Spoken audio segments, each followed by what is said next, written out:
Hello, hello, hello, and welcome to day number 2 of Calling All Heroes Rising Minor 2. Brought to you in part by the wonderful, wonderful Risingcord, putting on the stream today, the unofficial home of Calling All Heroes Rising. But an unofficial home can still be just as warm. We've got two incredible teams showing up, both with familiar names. We've got Crimdra Whelps, and we've got KCMX, aka Kaiju Core MX. Starting us off with Crimdra Whelps, we've got this roster here: Arc, Icarus, Puppy, Crow, and Rat. All a lot of animal names. I'm liking the synergy here, aren't you, Cherry? Yeah, I mean, this composition seems relatively good for what you would want to play, especially on this first map of Control. You have the Doomfist and Pharah combining for a nice dive. Along with that, you also see Crow over on the Zenyatta, a pick that we haven't seen too much in the highest level play, along with the Moira. And personally, I'm not a massive fan of it, but Puppy on the Widowmaker could make this work really, really well. Using that Moira to just sit on the Widowmaker, let people dive on them, and Moira is a beast at dealing damage, so Puppy would have nothing to worry about there. Icarus getting the healing orb from Crow, no need to really worry about the Pharah in the air, and then you just have Arc, who, I mean, as a Doomfist, you can just run around, get kills, and have fun. So honestly, I'm looking forward to seeing if they do decide to run a composition similar to this. And I don't know, I do believe that this team is in a little bit of a underdog stance to this next team that we're going to be seeing coming up here. But we'll see if Kaiju Core MX is shown soon enough. And there they are, Felix on the Diva. There's going to be Sandbox God as well, playing a Widowmaker. It seems like this composition is a little bit more poke-based with the Widowmaker and Mei. Along with that, you do see a Kiriko, a character who's being given a little bit of a rework recently, taking the damage and redistributing it throughout how the headshots deal damage and how the body shots deal damage. 60 the body, a lot better than what it used to be on the 40, but headshots deal a lot less now, so we'll see if they do decide to run this out in this game, along with the Lucio, who also has had damage reworks, adding 4 more damage to each left click. But Sandbox God on the Widowmaker. We might be seeing a Widow 1v1 today, which could be interesting, especially if these teams decide to go on maps such as Busan, such as King's Row. Here we are back at Crimdra Whelps, and honestly, this could be hard for Icarus to really make plays here if there is going to be a Diva along with a Widowmaker that they would have to deal with here. But I mean, we're just gonna have to wait and see. That we are, and you usually don't put a lot of stock into these character pictures, into these favorite heroes, but when you're talking about Rising and you're talking about going on to our first map of Ilios, comfort picks can be a lot more powerful in these lower ranks than they can be in your main stage Calling All Heroes games. As Ilios, our first map, you can see a lot of silly going on there. It's not as set in stone as you might see from like a Lijiang Tower. Now we are going into the game here. Crimdra Whelps running an interesting composition here with the Roadhog and Mei, something that my team started to run a little bit towards the end of our season and found success with. So I would like to see if this actually works, especially going in against a Diva, which personally I think is a semi-decent matchup. You can get past that defense matrix relatively easily, switching back over to the Ramatra, a little bit more of a standard composition with that Ramatra, Mei, Cassidy, very brawl, very get up in your face, while KC MX is going for a little bit more of a dive composition style, where they have that Diva, they have that Tracer, they have that Sombra, and already we're going to be seeing this point completely thrown at by Crimdra Whelps. Yeah, Crimdra taking position on the point very well, but it's going to be Rat Rumpus dive right on top of by Felix.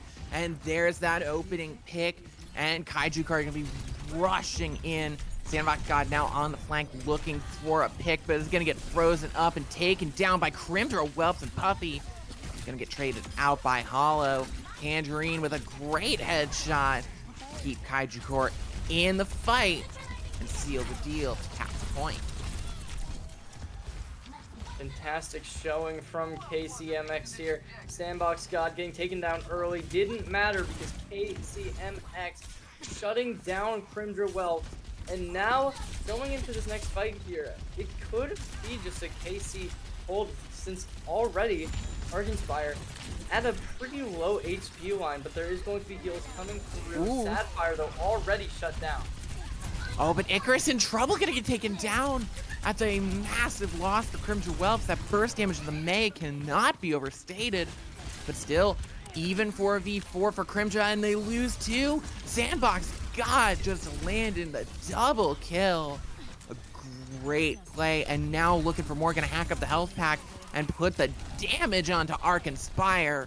KCMX pushing deep.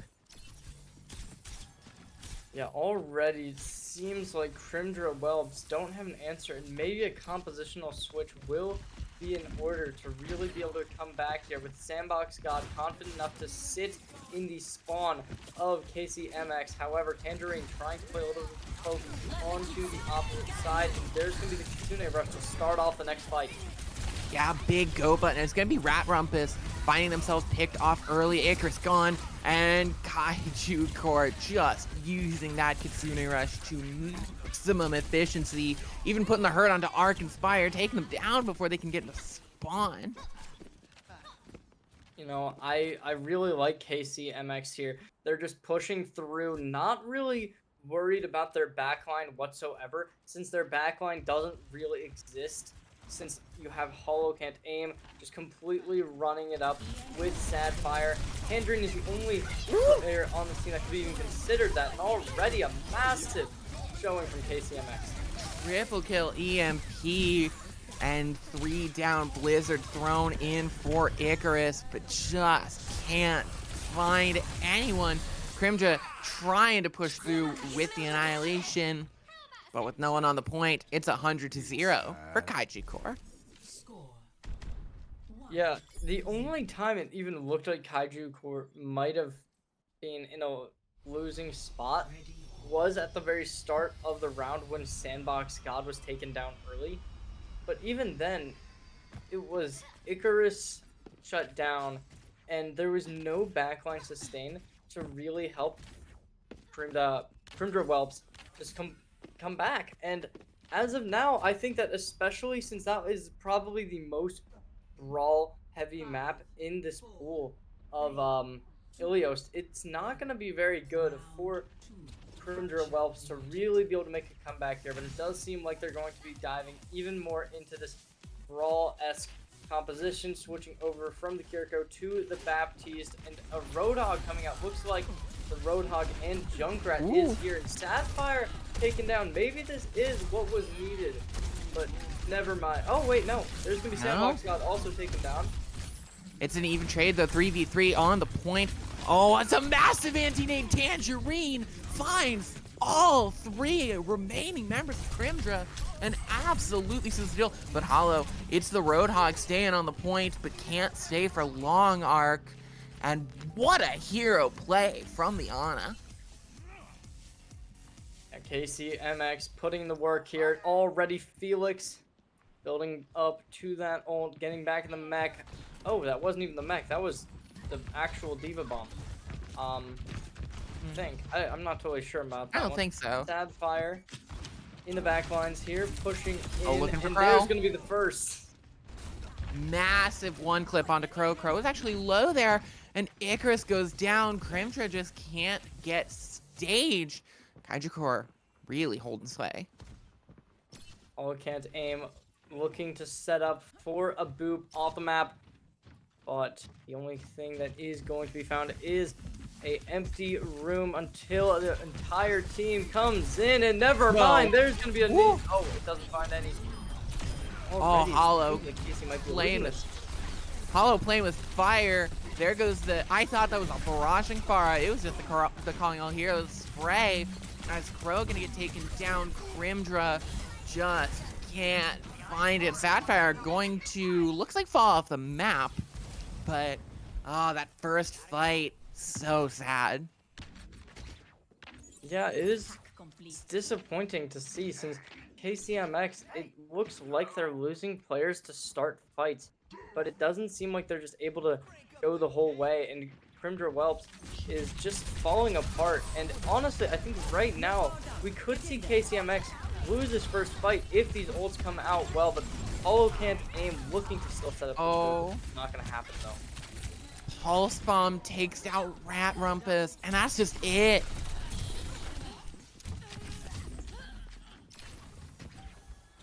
And immediately, it's gonna be another 100-0. Nobody alive to touch, and KCMX taking first map in style. Oh, And, wait. oh, It's well, Icarus on the is- point, holding some bit of holding something. Crow charging up to this beat, but won't get it in time. And Crimdra Whelps, it's another 2-0, but with flashes of hope, I will say, in a few of those fights. So 1-0 for Kaiju Core, but Crimdra Whelps not out of the woods just yet. Yeah, there is always that chance that you can be able to come back here. And I don't know if you watched the pro matches earlier today, but Falcons beating Crazy Raccoons is just one example of that happening. So who knows? Crimdra Whelps could make that happen again. KCMX, though, are up 1-0 in the series, so it will be difficult.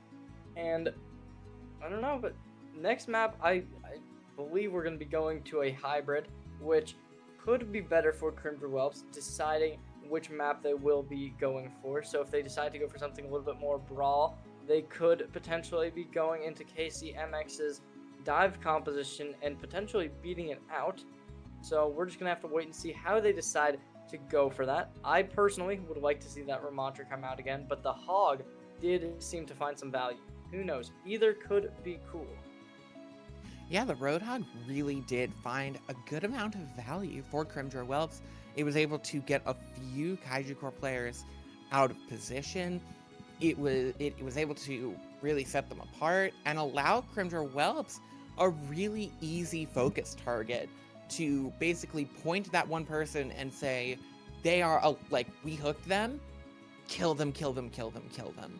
And when it worked, goodness gracious, it worked, because we saw that first fight of Lighthouse. We saw how Crimdra Whelps were one big anti-nade away from capping that point and having that defender's advantage going into the next fight. It's undeniable that the defenders really do have a touch of advantage on your control point, but just unfortunate, a massive anti from Tangerine dashes the dreams of Crimdra Rising or Crimdra Whelps, pardon, as where else but King's Row will be our second map of the day.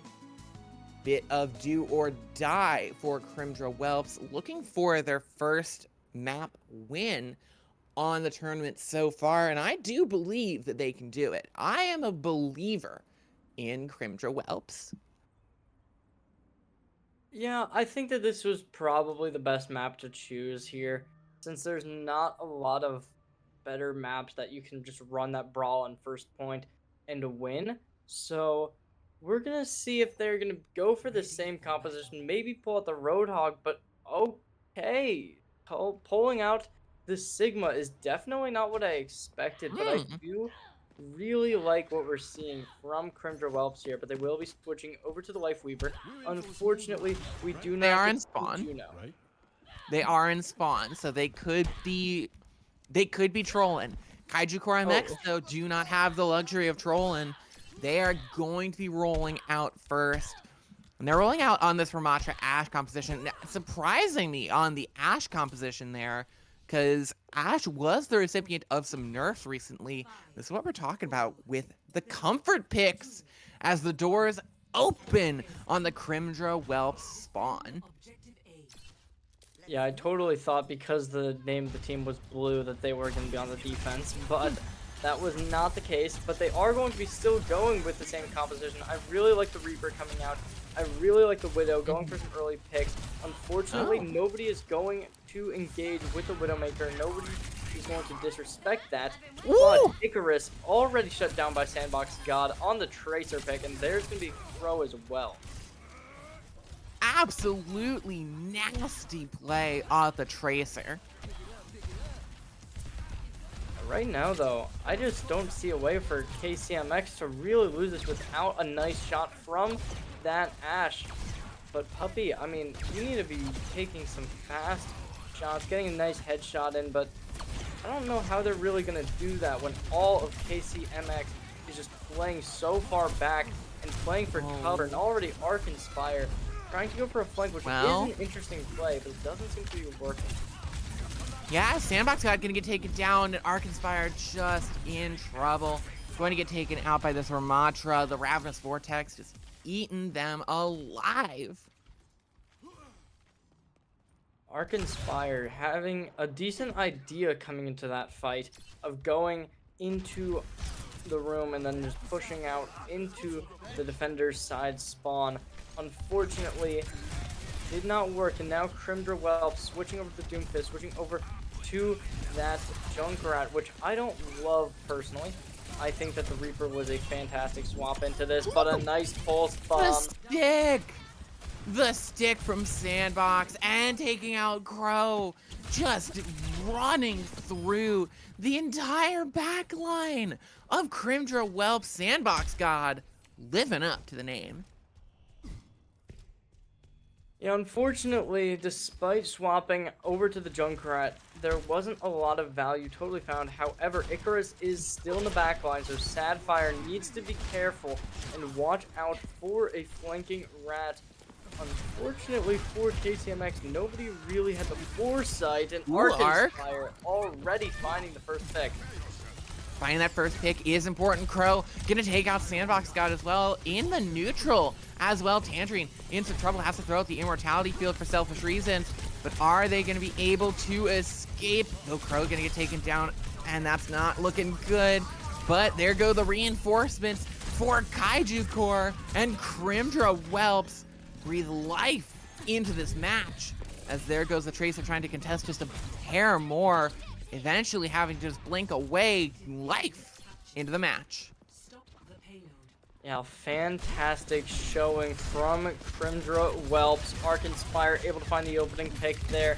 Coming in, we saw Icarus on the flank, finding another one, and then it just was KCMX forced to back up. The Immortality Field was utilized by Tangerine, which is going to be seen here. There's going to be the Bob coming in to try and find value, and it definitely will be.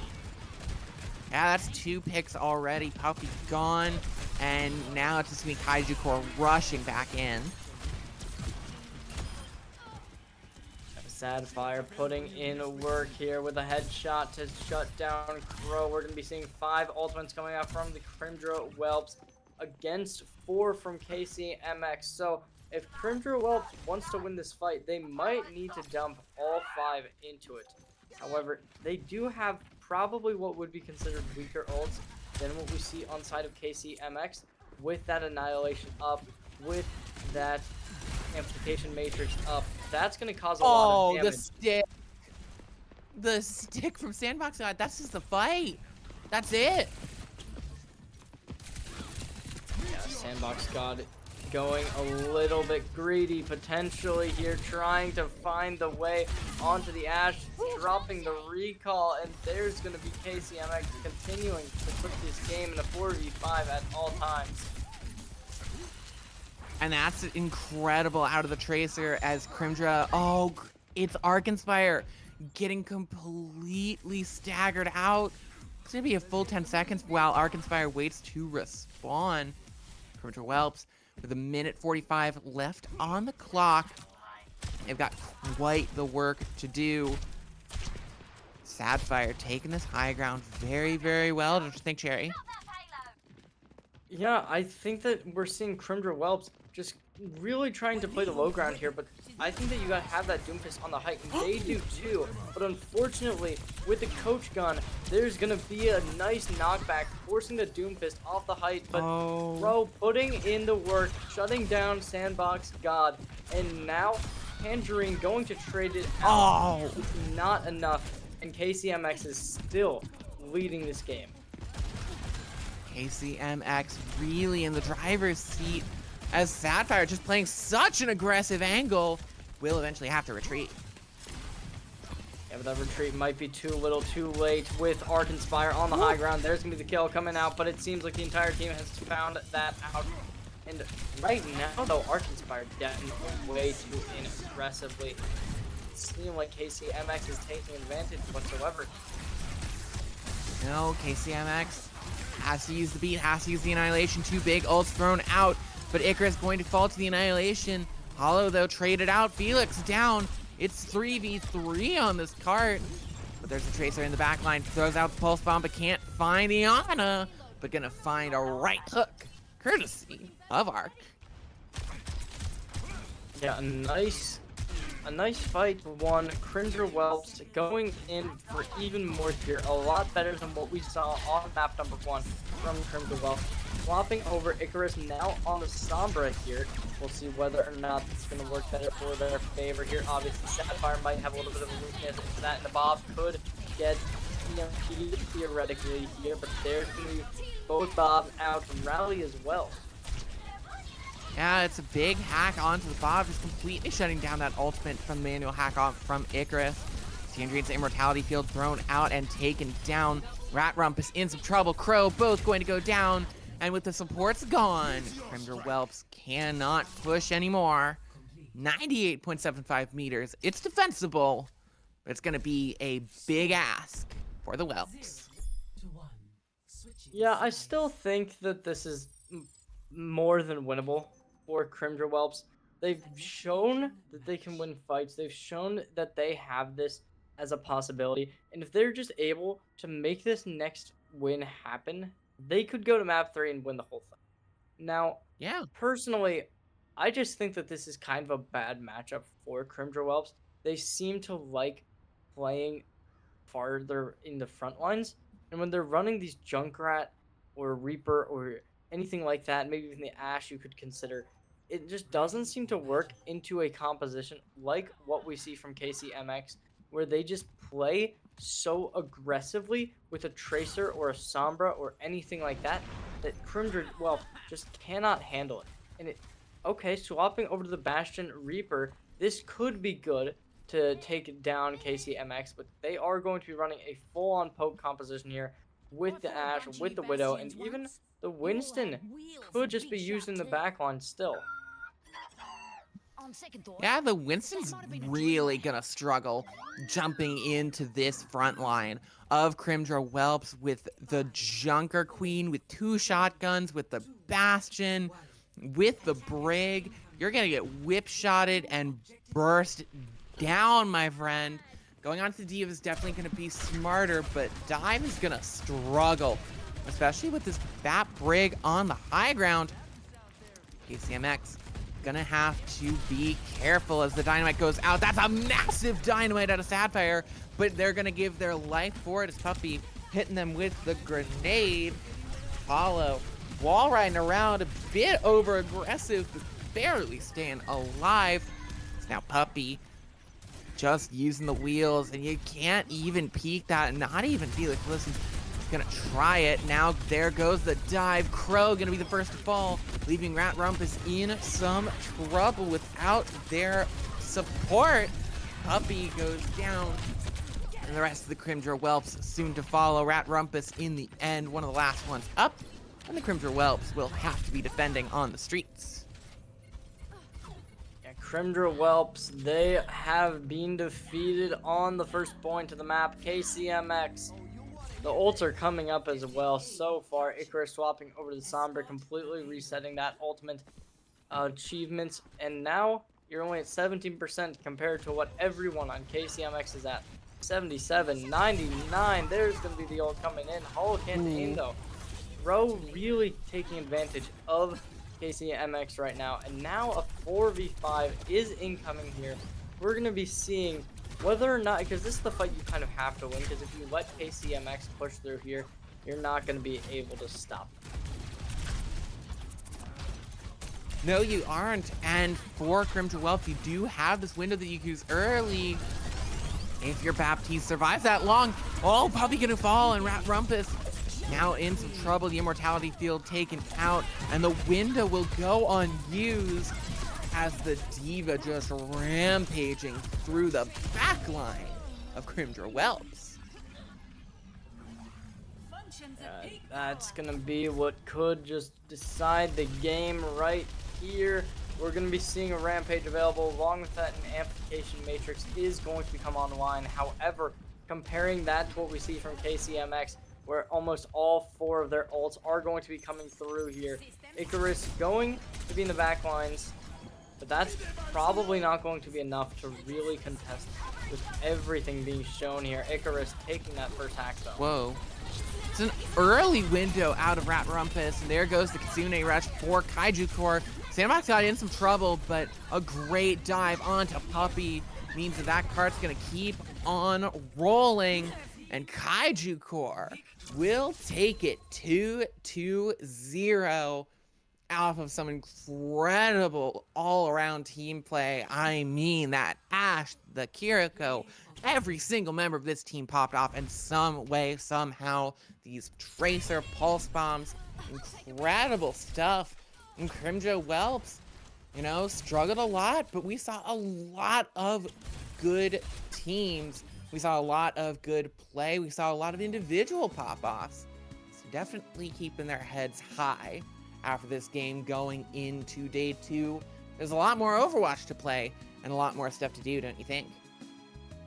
Yeah, I mean, I'm just excited to seeing whether or not KCMX is going to be able to hold this same level of play throughout the entire tournament, and at the same time, will Crimdra Whelps be able to continue what they've been showing so far and bring this through further and further throughout this tournament, and then through to further games. But they're looking good. They aren't looking as bad as at least I was personally told. So honestly, I think that winning at least 2 or 3 fights on King's Row is a decent achievement in itself. Yeah, King's Row is a map that really does lend itself to snowballs, that really does lend itself to those one team absolutely gets destroyed and the other team just can't do a darn thing about it. Especially, I'm sure we've all seen some really elite first point holds on King's Row, but the fact that Crimdra Whelps were able to push the envelope almost all the way through streets, it is a big upside. You saw so much upside from this Crimdra team. For Kaiju Core, currently sitting at 2-0. Sorry, not 2-0, 2-2 on the tournament, only losing so far to Fable Rising and Timeless Anomaly. So now sitting right at that 500. It's that crucial place you want to be, as of course the top 8 are going to be making it on to the bracket stage. But we've got so much more Overwatch to play. We've got so much more pop-off plays to watch. So don't you go anywhere. Don't you change the Twitch channel. When we come back, we're going to keep on going into round number 5 of Calling All Heroes Rising. We'll see you then.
Hello, hello, hello.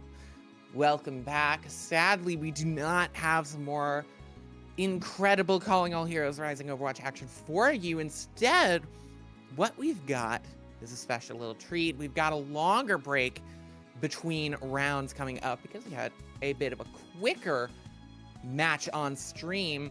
And these gosh darned selfish players on MRG Amethyst and Fable Rising are off having an absolutely massive fight. We're seeing some Ana paintball. We've got our one and only observer, Honey, and also playing with the members of Fruit Salad. So there you go. Honey trying to get that play in already, holding the angle, putting their back to the staircase. That could be a bit of a deadly play, is already waiting. Can't hit those quick scopes. Well, if you look on the left side of the screen, we do see Reckless with the most sleeves, which does have a little bit more skill to it than the regular shot, so gotta give props where props is due. But Echo on the high skill streak of 10 kills in one. Then going for a sleep grenade, not going to be able to hit it, and there's going to be Ball able to find that. Fuzzy Doe getting the hit off, and now we're going to be seeing Honey able to get a nice quick scope in right there. Coming in even further, trying to make the shot happen, unable to connect it though. And now Honey, another quick scope, another one on top of that, able to get a 2K right then and there, make it a 3, and now it's just going to be a fantastic brawl coming in from everyone in this team. Ooh, Reckless gonna take it over Honey. Now on the high ground with the immediate teleports behind you. Nothing personnel, Reckless, as Echo gonna be felled once again. Now Honey on the double kill. That's the third one. Looking for another, but gonna get taken out by a long shot from Vol. Sees the hive, but from behind. Honey just really struggling here. There goes Zucchini jumping in over top. Yeah, going into the left side, trying to make a shot, unable to connect it, and now Fuzzy Doe taken down. There's Echo as well. Honey able to put work on the board here, and nobody's stopping it. 5 for Honey, gonna be taken down in the end, but already showing off. Highest kill streak, of course, being 10 for Echo, so Honey getting about half of the way there. Those last few are so tough. Sorry, one gonna go down, find the pick out to Zucchini, but Mott and Honey going to trade. That's 3, but Ball gonna come in and take us out in the end. As right in the air, so predictable. Hit.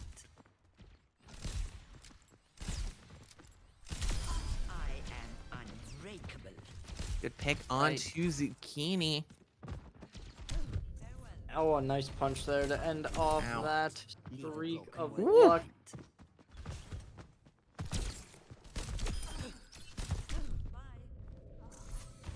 I will not leave a broken world behind. Sneaking around here, almost gets the pick onto Echo there.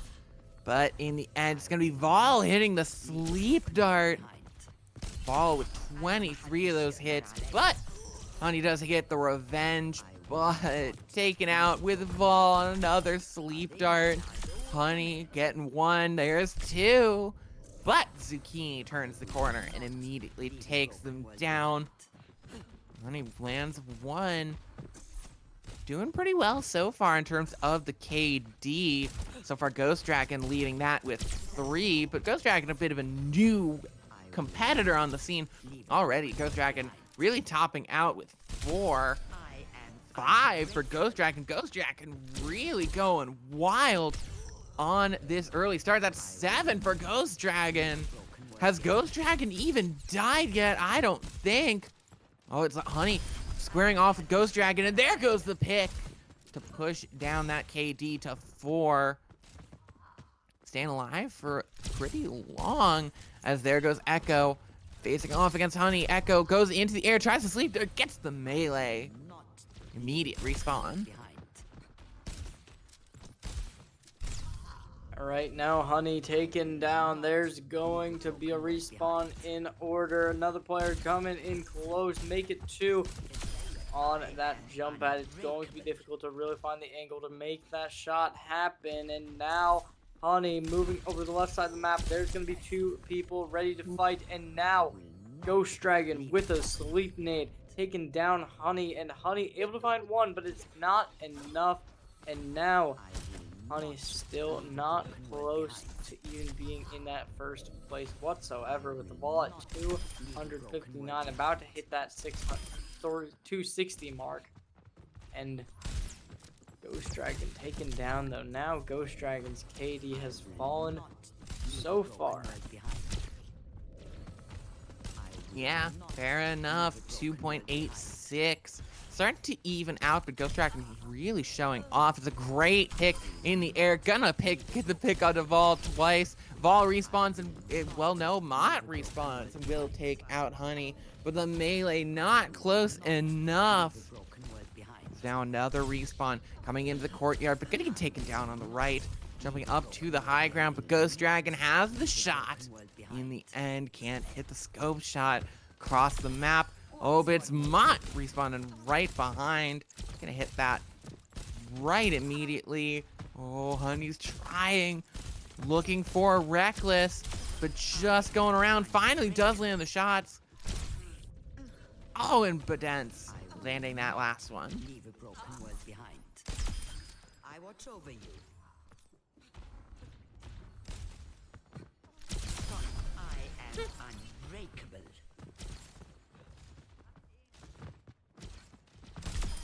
I'm no easy mark. Ooh, Vol taking over the top melees count with 12. That's another melee for Mott. Now Honey looking for Ghost Dragon, but Ghost Dragon whips around and hits the shot. Mothia gonna get taken down. Fuzzy in the crosshairs of Honey, but able to escape in the end. But there goes Echo right behind. Honey's gonna find that pick, but Fuzzy on the respawn will take her out. Honey again. This is our wonderful observer. I'm not sure. These observer accounts can sometimes have some weird settings. So looks like Fruit Salad 100 to 41 against Kaiju Core. I don't know what we're basing this off of on the scoreboard, but okay. Honey is the observer. So we got KC representing Honey. Yeah, all right. We're changing it up here. We're getting we're getting Honey on the top left. 47 already. Gonna get taken down in the end. 100 for fruit salad for just kind of fun. We're just gonna see how quickly Honey can get to 100. Going into courtyard, but no one there. Not a soul there. So just waiting in the corner, waiting for potentially some respawns to come in. All the fighting taken somewhere else, and there it goes. Reckless gonna get taken down first. Now looking for more, expecting potentially some else getting the sleep dart on. That water is so asleep right now.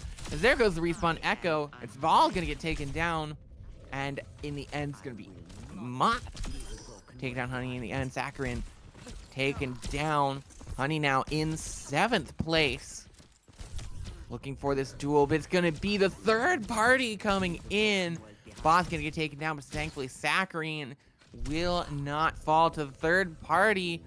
Now Honey looking for it, and a great flick onto Fuzzy Dough, but Zucchini can't do it in the end. 51 for Honey, looking for the melee, but can't find it. A great pick onto the mid-air. Saccharin taken down again. That's 2 picks right in a row onto Saccharin. Sees Echo in their crosshairs. Can they find?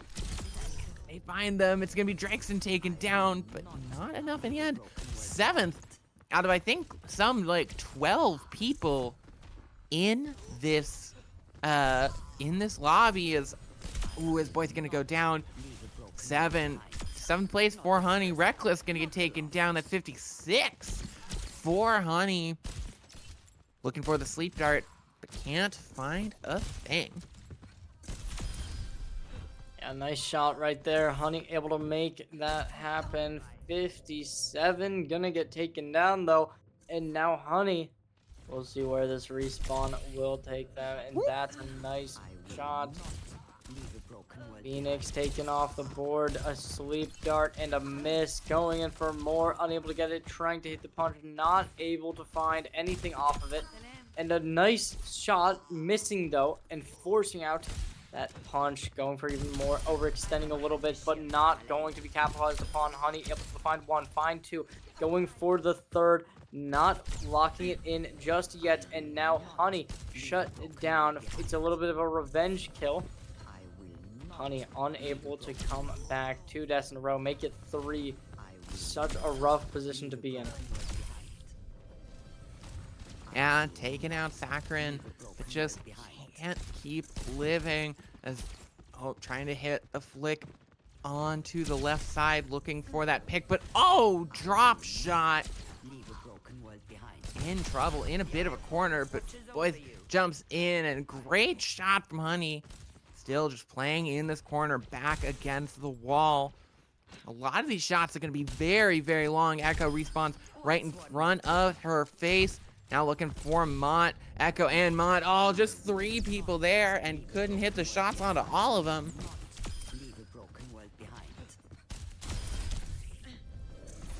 I will not leave a broken world behind.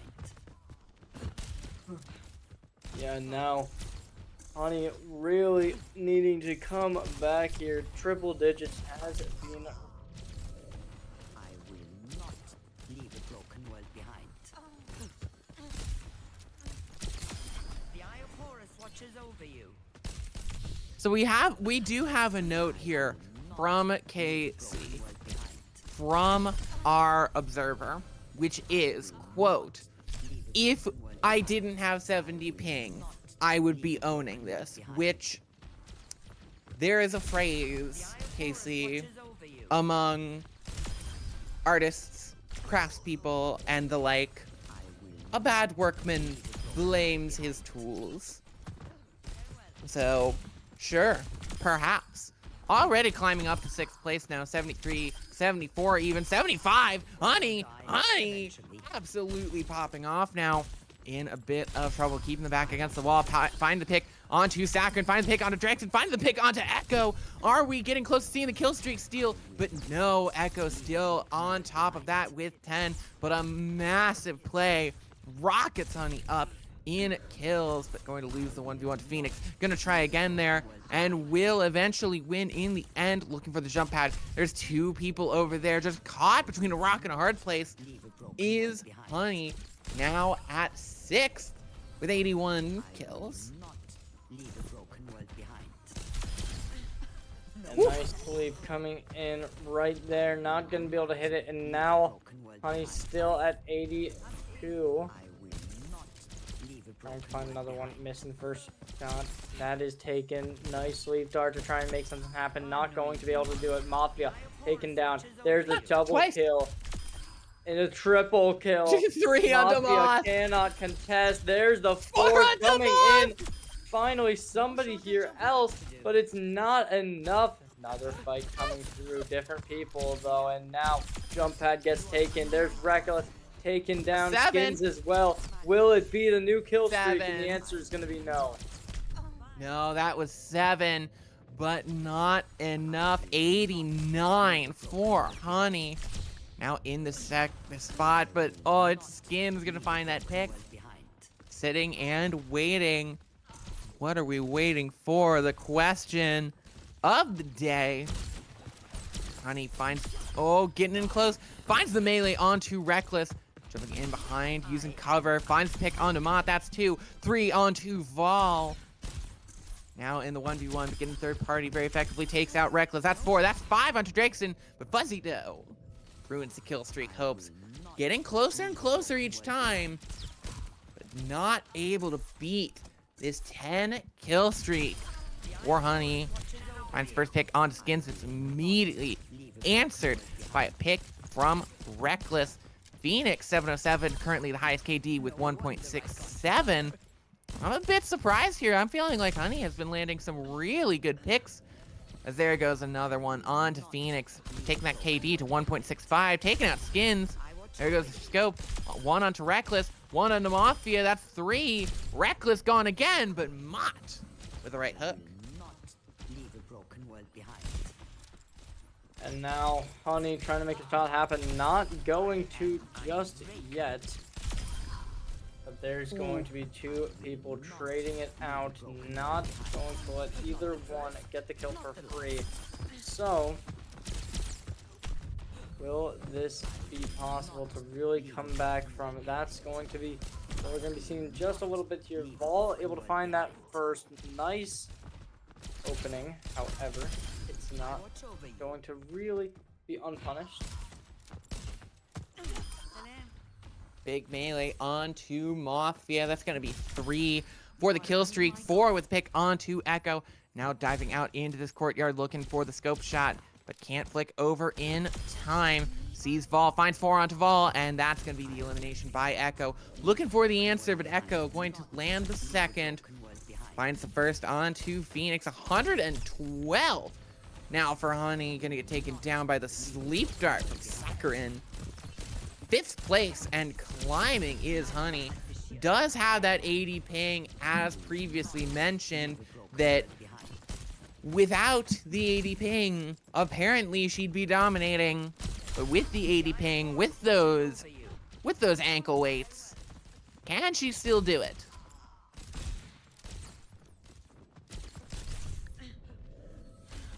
It does seem like the answer to this question is going to be no. 114 kills have been achieved, so going to just be climbing from here on out.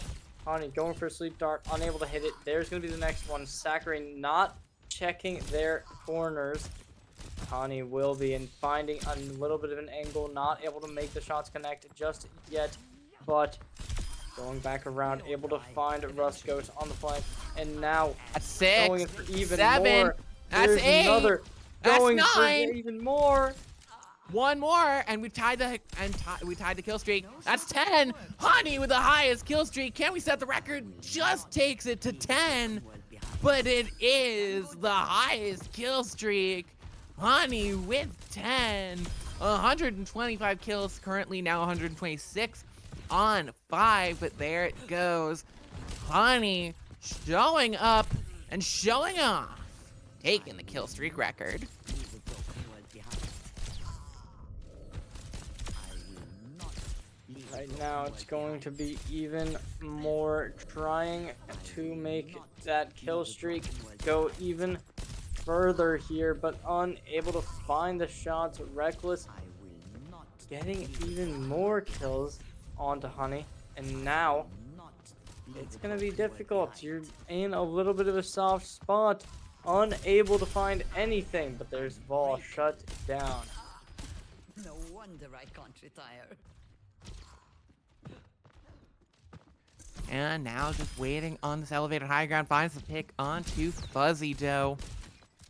Looking for more, still just waiting on this high ground, an advantageous position, no doubt, as the sleep dart goes through, but Reckless finds the pick very well. Fuzzy Doe taken down. Just sitting on this corner, checking those 2 angles. Finds the pick on the Mafia. These quick scopes have been deadly. Now Vol with the highest KD of 1.39, 135 picks for Honey. Climbing up. I don't know if our scoreboard can go that high. Behind. I will Vol not gonna take out Honey. broken world Vol now with the highest kills.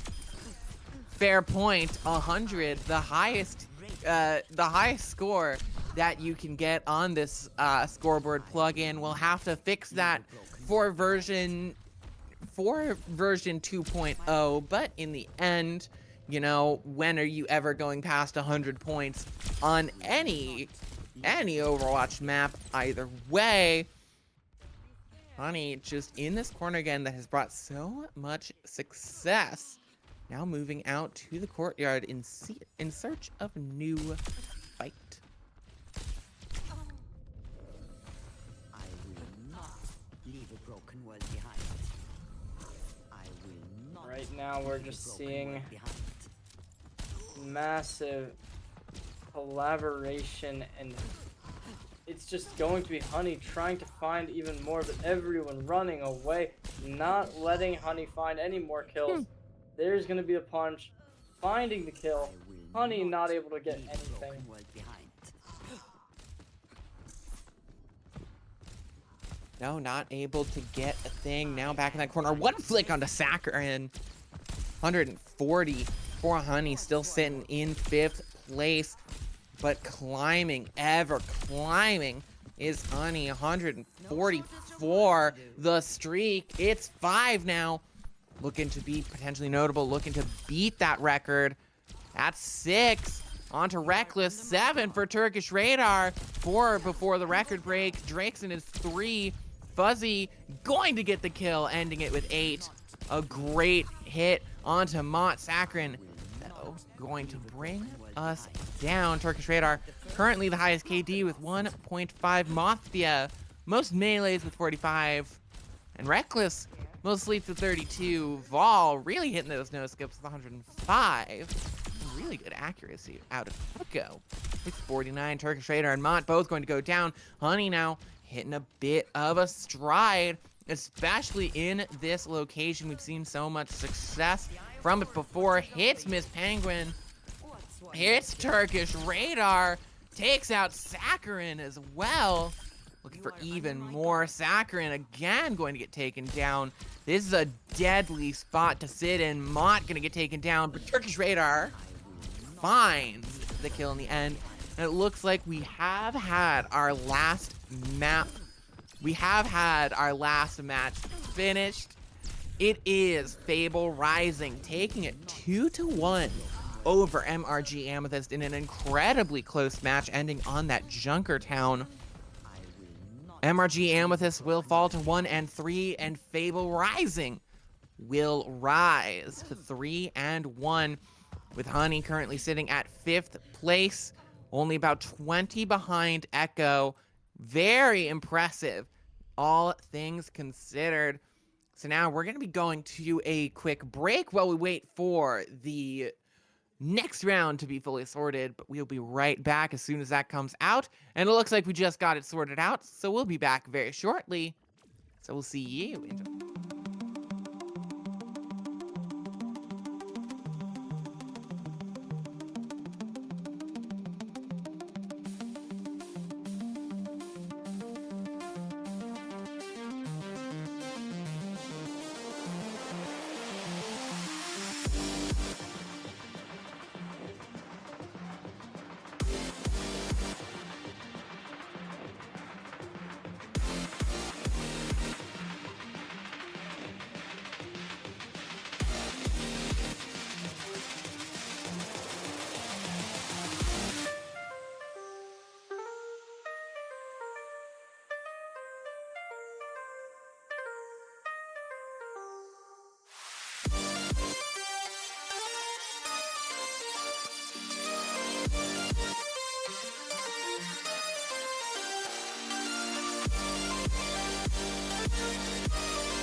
And we are back.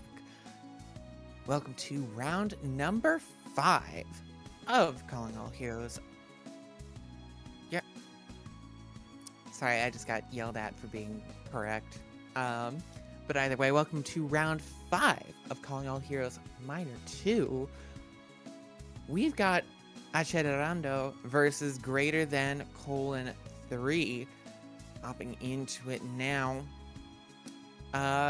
Two teams that are right around that middle of the pack line, both fighting to push themselves above that crucial 50%, or well, at least Acheronda is greater than 3, looking to just stay above, looking to keep at pace to stay at 50%.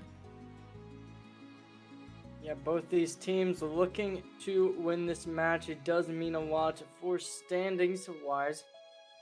Nothing too special, nothing going to get you to that number 1 spot, but it is something important. And going into this matchup, we will be seeing this quite soon. We saw a lot from these teams in previous iterations. Into this though, greater than colon 3, looking to really come out swinging, needing to win this match, as you said, for their standing points. Yeah, and with greater than colon 3 sitting at 1-3 right now, only one win on the day, they're looking to keep themselves in some fighting chance to go up to 2-3.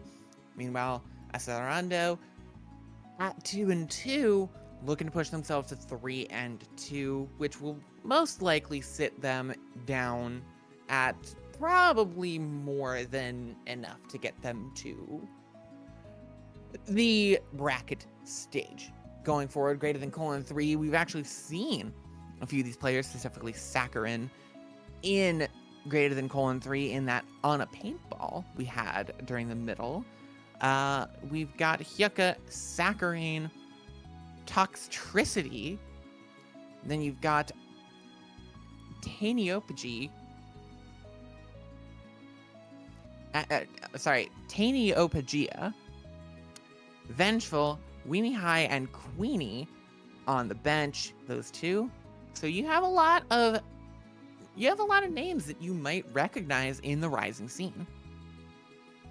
Yeah, I think that these are players I can recognize, especially Vengeful. I believe they were on a paintball game as well, putting up some pretty high numbers. Now, something you got to realize is this team, they were very good in previous iterations, and honestly, I think that they come into this with at least a little bit of an advantage. But we're just going to wait and see whether or not they're going to be able to come out and win this, since as we saw, at least in the first match of the day, there was supposedly a massive differential in skill, but Kaiju Corp was not able to win flawlessly. We did see a point get taken off of them on the side of Kings Row. Went and got that first point capped, and then almost was able to cap the second. So who knows? Greater than colon 3, they could be faltering.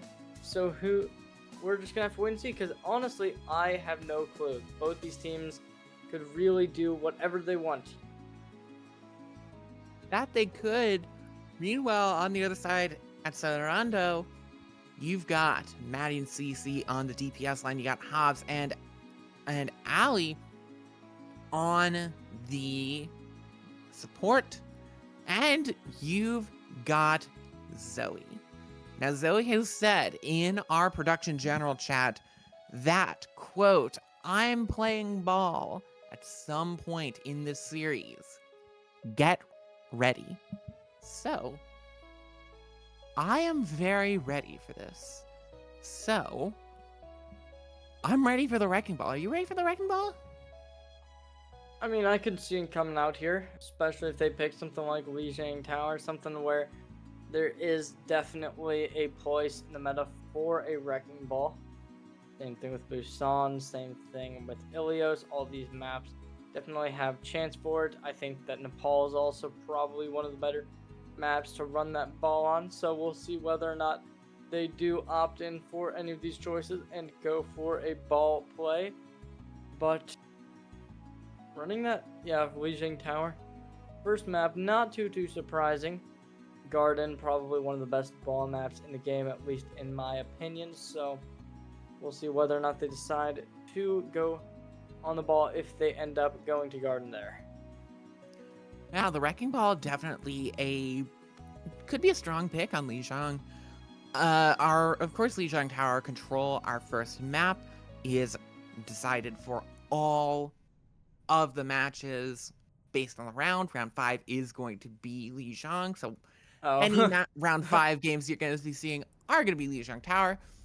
But then we go to loser pick for the next maps. So, Lijiang Tower, though, like you said, it is still a pretty good ball map. Well, I wouldn't say this one specifically, but not this sub-map. But if we do get to see Garden, we might be seeing the Wrecking Ball. Yeah, immediately here, I am a massive fan of the compositions coming out here right now. Alexander or Excel Rondo running that Reapers, a character who has been massively buffed recently, putting him very much in the meta. Along with that, we do see the Venture. It has been a very long time since I've seen a dual Venture in a competitive match. However, it does seem like both these teams are opting in for it. Along with what we're seeing right now, we do see Juno getting played by greater than Colon 3. I think Juno is definitely one of, if not the strongest supports in the game. There's just so much potential with the character. You have speed, you have everything else, and already abilities left and right, immortality field getting utilized, and Excel Rondo having a decent showing. Electricity barely able to stay alive, has to use those shields to keep up as Vengeful the first to fall. And finally, Rondo finds the first opening, taking out Queenie and tapping first point. Nice for first point with 90% charged on the Zarya. It's just Rondo not really losing a single player and not really having any struggles coming into this first fight.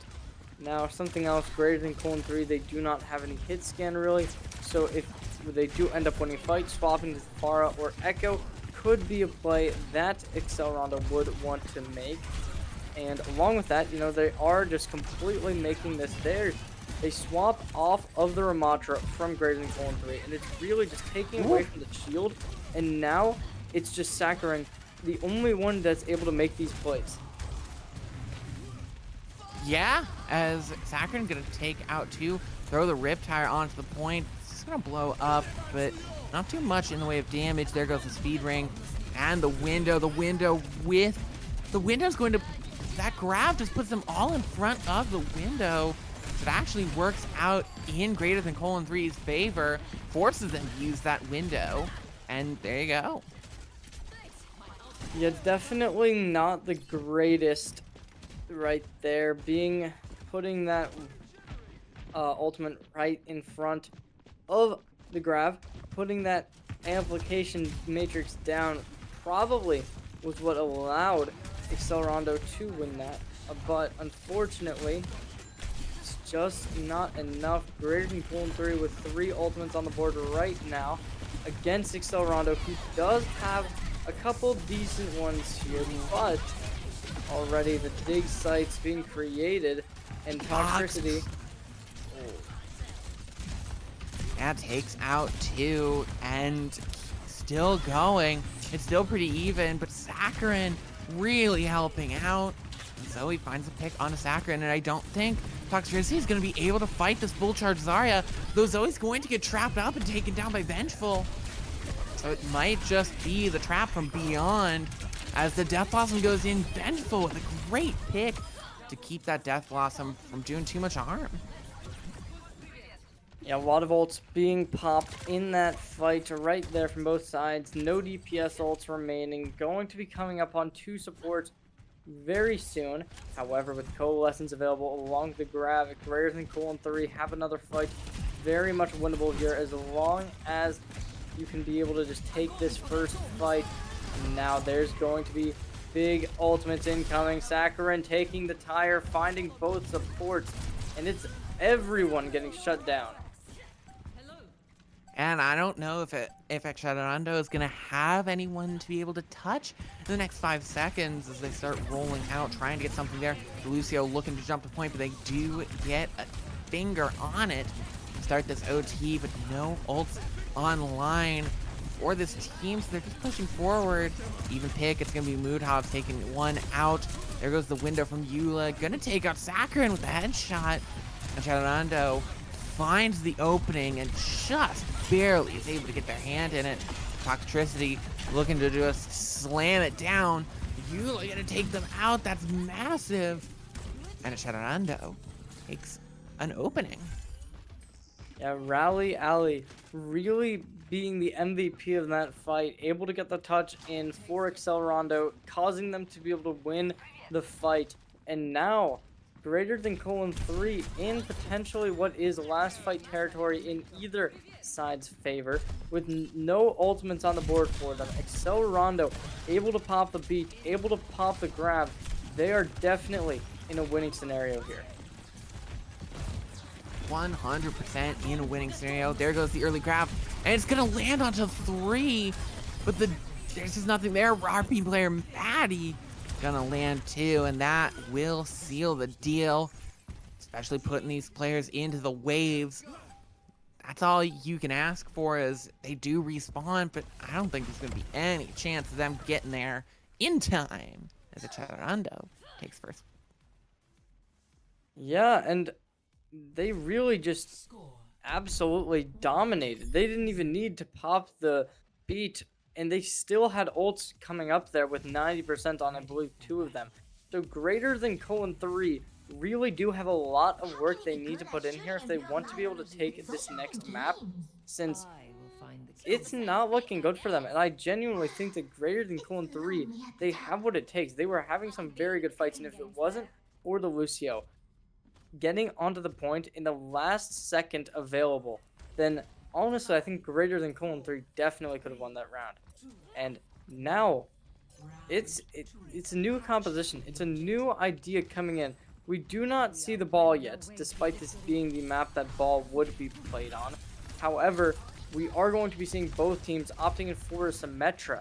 However, I do appreciate how greater than colon 3 is playing this, not going for the point right away. However, having your diva run in was definitely a blunder, to say the least, since now the sim turrets microwaving every little bit of defense matrix that was pulled out. And now a fantastic showing, and it's just going to be a complete domination on greater than colon 3. Complete domination is the name of the game so far. As Accelerando looking for just looking to shut this down. As greater than colon 3 looking at the opening. The Pharah will have some effectiveness, especially with really only the soul with no hit scan on the side of Accelerando. The soldier being on the side of greater than colon 3. Queenie in some trouble, able to fade out and stay alive. It's Gekka pushing forward, trying to find something onto Maddie, but that Sim is charging these ults so fast and just cooks through the tank. Our player going to trade out, but there you go. Accelerando holding strong, holding fast. Yeah, it does seem like this roster has learned from their mistakes in the last round and are completely just dominating the field right now, not losing any fight. And now Toxtricity moving over to this Pharah pick, which you'd think would be good, has just been a complete domination. Finding one pick is all they're going to be getting.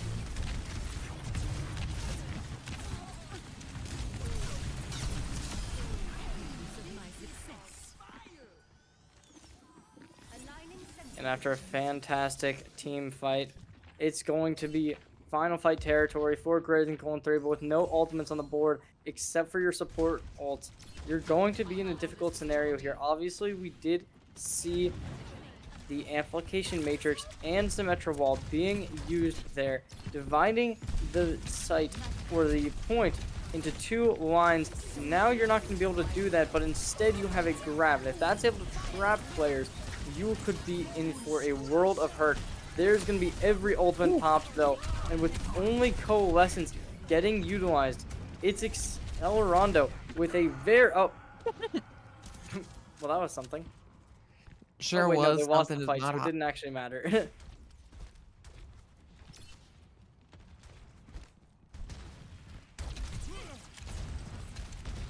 Yeah, we do see Death Blossom available here. Along with that, there is going to be a couple more ults from either side here. Greater than colon 3 coming up on the tactical visor could be enough. However, when that attack visor is playing a little bit closer range, and there's going to be everything you could ask for. Barrage comes in, able to find one, but that's it.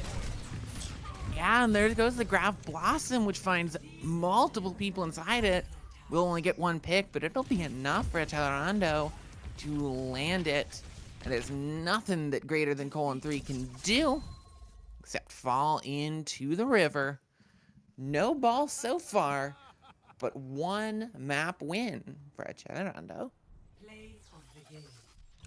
Yeah, a fantastic map win there. Not faltering whatsoever on the second point. First one, a lot closer than one would expect from a match of control. However, it was close. It was to the point. And now coming in map number 2 here, we'll see what Better Than Colon 3 will be picking.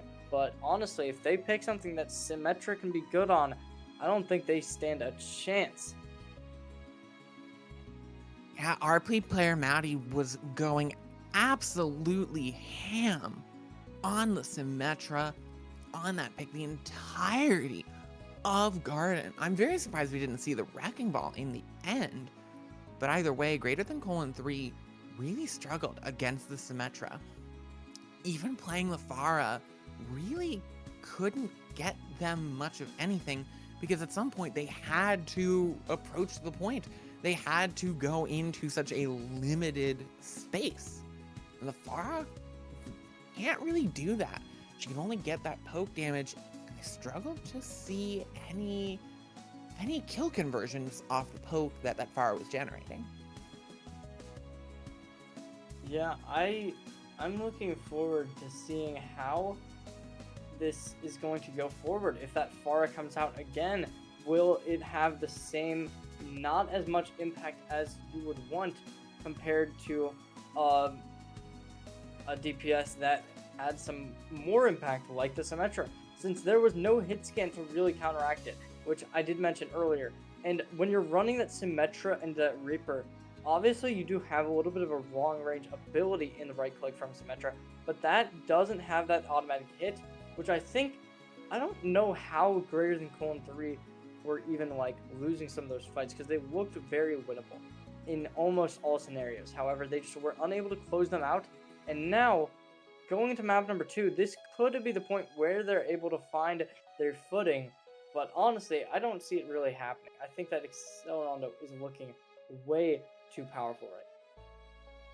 Yeah, for Greater Than Colon 3, they really need this map. They really need to, at least, if they can't get the dub out of this match, to make it close, to make it that 2-1, to make sure that their tiebreakers are a little better, because they're in some danger here, Jerry, in some danger of falling beneath that top 8. In fact, right now, Greater Than Colon 3 are sat at 11th, only below Crimdra Whelps. So they need something big here. Not even, I would say, a matter of winning a map. They need to win this match here. They need to turn it around. Otherwise, they will be on the outside looking in for round 6, potentially not controlling their own destiny going forward. Currently, it's Kaiju Core MX as the gatekeeper. It's at 2-2. To be fair, though, Acelerando are not out of the woods just yet. They're also in that 2-2 block that comprises 5th place to 7th. So if they fall out of the block, they could be in some trouble as well for round 6, also on the outside, looking in.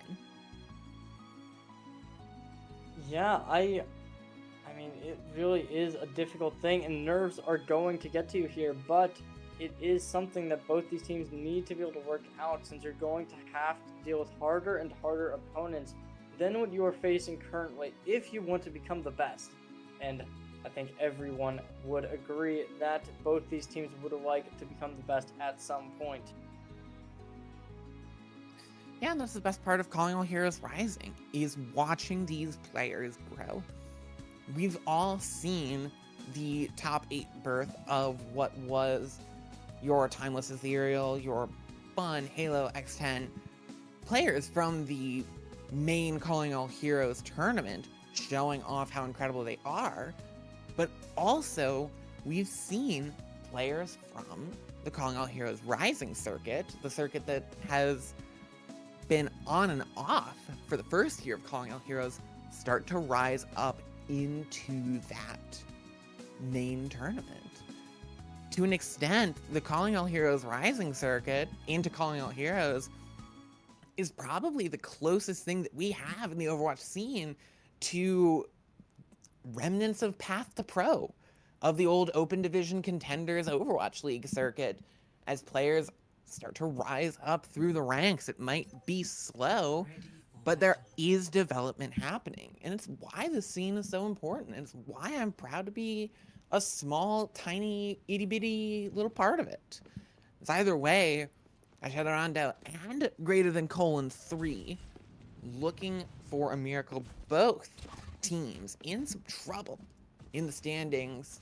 They really need a dub here. They really need it now. Yeah, looking at the compositions here, we will be seeing a Mercy coming through, which is an interesting pickup. Something that I am not really too familiar with who is going to really be getting the pocket here, whether or not it's going to be the Ashe, whether or not you're going to have that on the tank and have the Ana playing with the Ashe. However, going on the opposite side, we see Juno already pushing in on the front lines here, taking a little bit of damage. There's going to be Mod going for some dynamite, hitting it off, and now Mercy getting shut down immediately. And it's going to be greater than :3 with a fantastic comeback, but never mind. It doesn't matter that they were up in the 3v5. They are getting completely obliterated. Oh, it looks like we're going to have a pause come through off the side of, it looks like greater than :3. We might be restarting this map. Might have had some connection issues or what have you. But either way, that was a pretty explosive first fight. So now as we go into potentially our second, was we going to? Yeah, it looks like we did have some issues on the side of greater than :3. So potentially going into a map reset, not sure, but either way, that does kind of explain why you had some troubles on the latter half of that fight. Why it started to fall apart, it seems, for no reason. The reason was having some connection issues. So whatever we decide to do, whatever the players and the admins decide to do, we're gonna roll with. But greater than :3 really needs this turnaround right here and right now, because greater than :3, if they lose this, they're in trouble.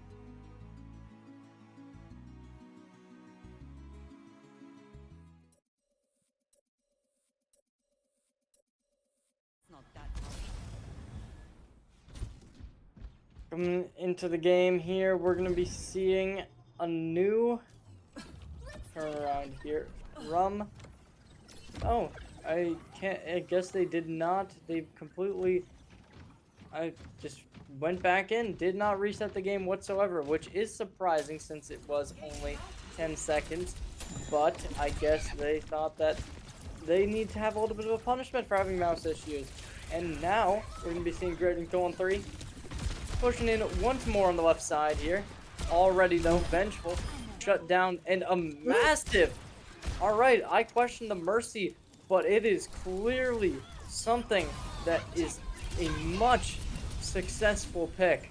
And now, greater than :3, how will you decide to retaliate after such and just demolishment from this Ashe and Mercy alone?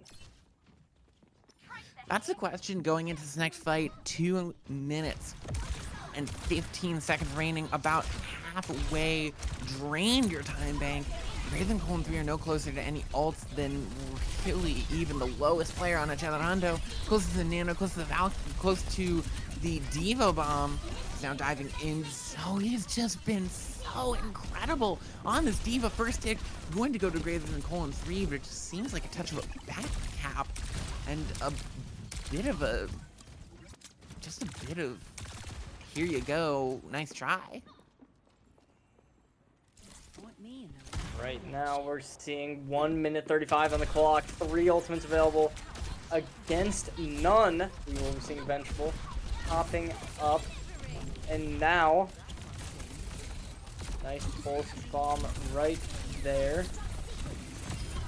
Yeah, Eula gonna go down. Both Ana's actually taken down. It's an even 4v4. But Rally Alley gone. No supports left for Chaturanga. They're gonna have to use something big here if they want it, but they lose their Ashe. This is the only ult that they had. So greater than Colon 3 going to take position on the point. Vakrin in some trouble as the baby diva does get taken down in the end. Point starts ticking up, and greater than Colon 3. It took them a bit, but they'll have 3 minutes 30 on the timer. Yeah, no time remaining. You're not going to be in a good scenario. There's going to be Nano coming out to make sure that Tanks has the sustain. Zooey able to get something here. Not any kills coming out of the Nano, however. So greater than Colon 3 are going to like that, especially now. Protection comes in. No kills are going to be found off of that, except for Toxtricity able to find out one, but there's the trade onto Sombra. The trade is one that you take, but there goes the resurrection. Eula gonna get right back into the fray. Diva Bomb over top. Accelerando just waiting on this high ground. A great double dink off of Mod Hobbs, taken down. Greater than Colon 3's Ana, and soon goes the Juno. That's going to be greater than Colon 3 having to beat a hasty retreat. Yeah, I don't even know what to say. It's just a complete alteration now, and they were able to find a decent push, but now, I mean, we're seeing them falter. Accelerando having Toxtricity shutting down this Tracer is not what you like to see, especially when you were in such a positive scenario earlier. But it does seem like they are faltering, and especially with this tank, there's just nothing that greater than Colon 3 can't do right. No, there's nothing that they can do as they just keep pushing forward.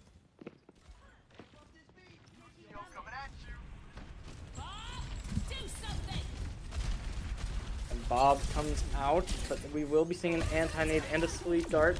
I don't like that play very much since you're using all of your utility just to handle a Bob. And honestly, we might be seeing Accelerando finally get their way back into this match.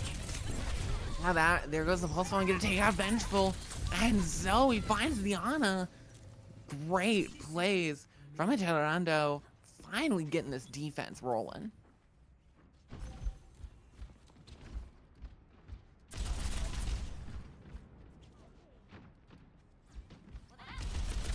45 seconds is all greater than Colon 3 are given. And now, Sombra versus Tracer. Recall comes out, and it might... Okay, yeah. It does seem like greater than Colon 3. Their streak of fight wins has come to an end. That it has, as a Chaturanga still finding those late stagger picks. Just the Ana and the Diva sitting on point, staggering themselves out as Maddie going to get taken down. But I don't think that's going to be enough for this attack. But maybe the pick onto Rally Alley could turn this around. Diva Bomb into the back won't pick up anything for Zoe, but Hyuka going to get demech. Mood in some trouble. Will get taken down, but it's Acherando. Only it's Maddie on the Tracer to pick up 3. Save the day. 107.49 meters. I said it last time. It is defendable. But it's going to be quite the mountain for greater than Colon 3. Yeah, I mean, greater than Colon 3, they're not having... Right? It's very similar to what we saw in our first series today, where it's not good on the first map, and then on the second one, we do see the team that lost the first have some fight wins. However, greater than Colon 3 do have a decent chunk that they will need to hold off, especially on the second point is where they're going to really have to start showing how they can play together as a team and play that high ground. That's the important part. As looking forward, they've got that golden box of victory. It's actually a purple box of victory with our color changes because we're calling all heroes, baby.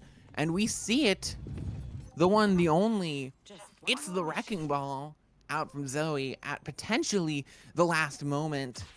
The attack that could keep Accelerando in contention for the bracket stage. It's going to be played on the Wrecking Ball.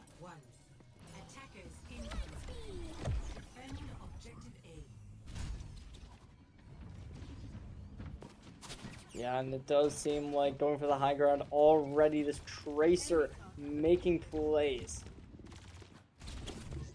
Making their way on the low ground here, going past the choke point, going in towards the fire station here. A little bit of a fight, and there's nobody really supporting that. But it's not the end of the world with the ball getting shut down. And honestly, it does seem like Greater Than Colon 3 have found what they like. Playing the ball into a Sombra, probably the most obnoxious thing in this game. And we'll see if they're going to be able to find a way to make this work. But right now, I think that Greater Than Colon 3 easily can win this game. It's very possible on this defense. Midtown is a very difficult point to push through for the attack. Is already a minute off the time bank for Accelerando. They're going to have to go a lot quicker than that. They're going to have to accelerate. As already Zoe going to pick off both of the supports for Greater Than Colon 3. That'll just be the point. That'll be the point going the way of Greater Than.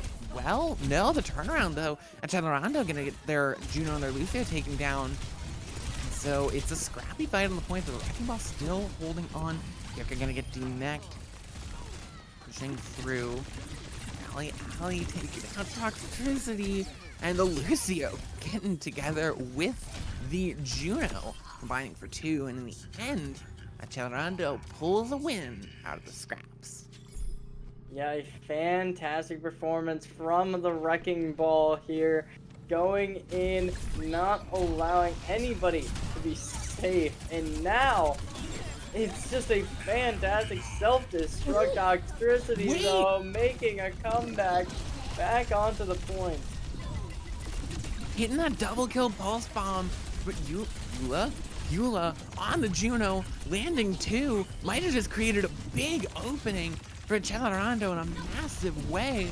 It's just Yucca and the Ana on the point, and the Ana's gone. There's nothing left for this diva. Eula in some trouble though, jumping around, diving through 45 HP at 5, but the eat! Maddie's pulse bomb devoured by Yucca. As that might just be it. It's Maddie on the point, trying to send this over, but somehow still alive. Takes out Vengeful, takes out Yucca. Toxicity, though, going to put a stop to the rampaging terror of Maddie. The ball still holding on to point. This is a scrappy fight, gone on for about 2 minutes or so now. As there goes Diana, there goes Toxicity, and I think Accelerando finally found their feet, finally found their beat, and found the pace to keep on rolling. But the staggers are still coming in. Something fierce for Greater Than Colon 3 as the point still ticking up. Here comes the Tracer, and there goes the Tracer. Courtesy of Maddie, 3 minutes on the board, just about as much time as Greater Than Colon 3.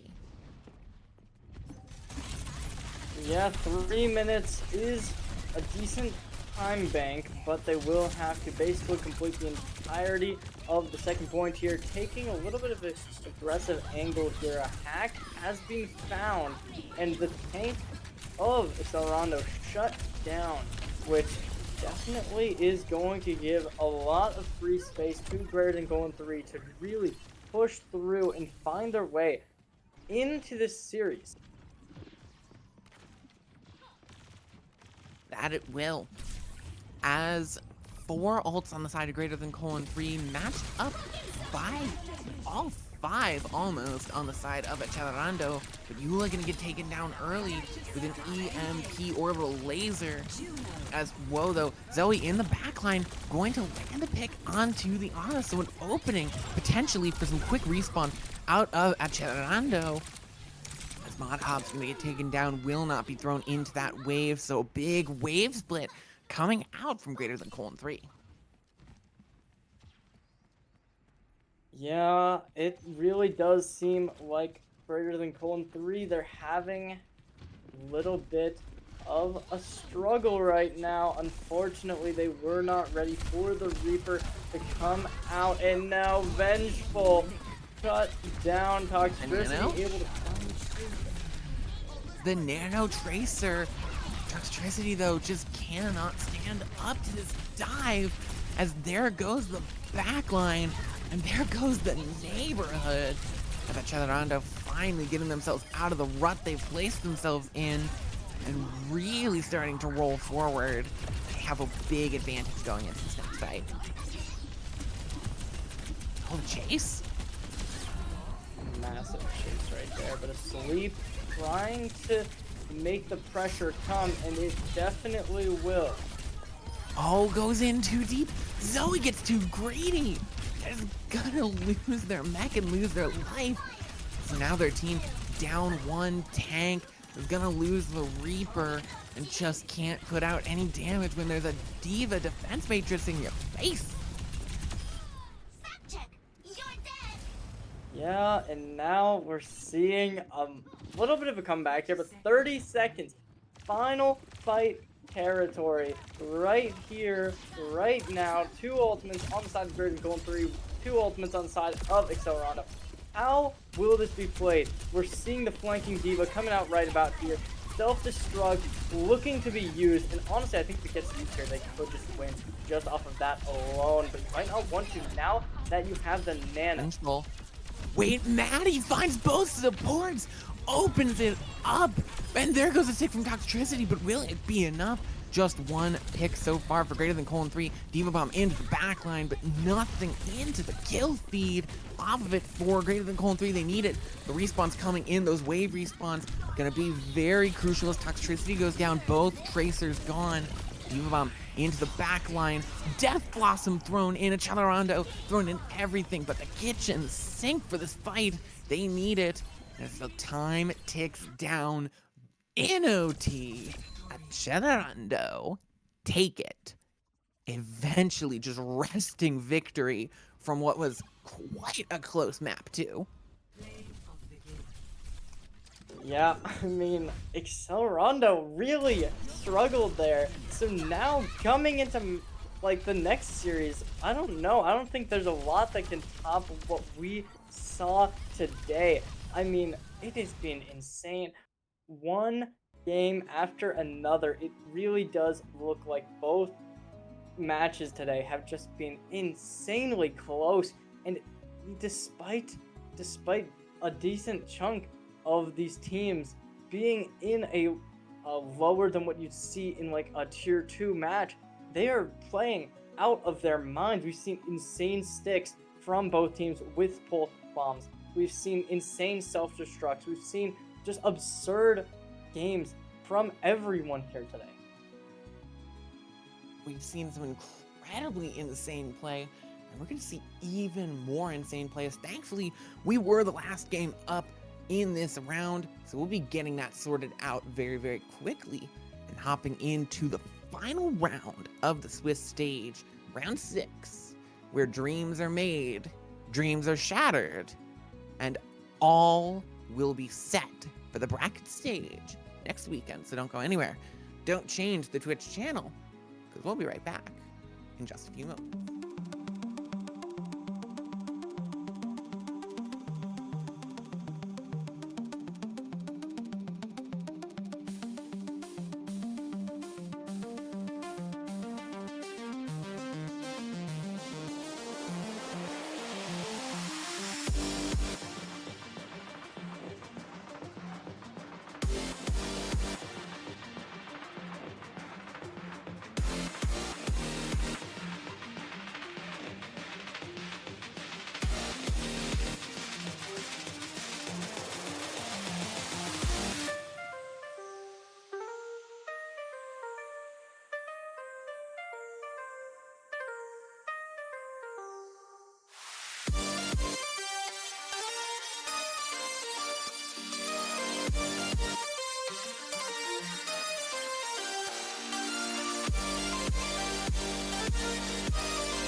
back to it.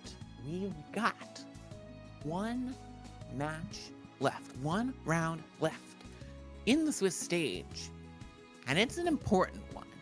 Andromeda Rising and KCMX are the two teams straddling the border of top 8 with KCMX, the team that we have seen earlier today, in 9th place, just below pole position, just below being in control of their destiny. So there's also Andromeda Rising in 8th place. This team looking for some amount of safety here as they push forward. For Andromeda Rising, it's a win and you're in. For KCMX, it's a win and you're in. If Andromeda Rising loses, most likely they will be eliminated. If KCMX loses, it is almost assured that it is actually assured that they will lose. Andromeda Rising could get in if they lose through some shenanigans, through some tiebreak shenanigans, but KCMX, it's a win and you're in, lose and you're gone. Yeah, I mean, this match does mean a lot for both these teams. KCMX, as we saw, they had a nice 2-0 fashion in the earlier stage during our first match today. Now we look at the composition, same thing as we saw earlier, although I think that we might be getting a swap. I'm not totally sure on that, but it does. I don't remember the name Salt being on the KCMX roster. I might just be forgetting things, but as we see, Tangerine, Hall Can't Aim, two players who have been very proficient on the support role today, making great strides with the Lucio and the Kiriko separately. Felix on the Diva. As we saw, this team was very, very good at Diva, and especially playing dive compositions with having Sandbox God on the Sombra worked very well. Had a little bit of a weak start to the performance, but overcame it, grew from it, and now KCMX will most likely be ready for an intense game.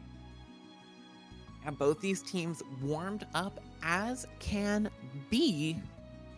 So, their opponents, Andromeda Rising, Nacho Toast, Moonlights, Starry Night, Anna, and Arietta. You've got 5 players looking to stay alive in this tournament. And these teams are fighting for these lower 8 positions. And those are the teams that are going to be going up against your very high-seeded teams. Your Missed Emerald, the team that actually beat Timeless Anomaly, the team that we thought was the team to beat. Now moving forward, Andromeda Rising, both these teams sort of fighting for the opportunity to try and go on a single story in the bracket. As we wait now, our first map is going to be Nepal to start us off. And we cannot overstate how important it is, that first control map in a 1-2. I'm looking forward to this coming in. We see our first map of today is going to be Nepal. And after this, we're on a hybrid escort. We haven't seen a single escort map yet. However, I think this definitely has the opportunity to do it. Nepal definitely going to be favoring a team that wants to run the dive composition.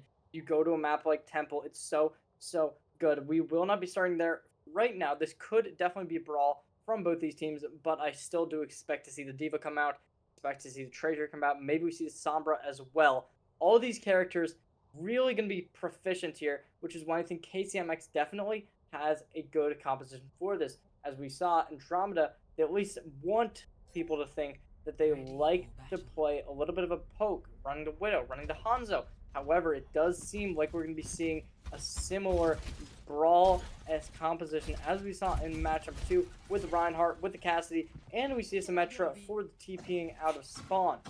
But Sandbox God on the Bastion, an interesting pick. The Bastion's an interesting pick for Kaiju Core MX. It looks like it'll be one that they're going to roll out with for Kaiju Core as Salt flings himself forward on the Venture.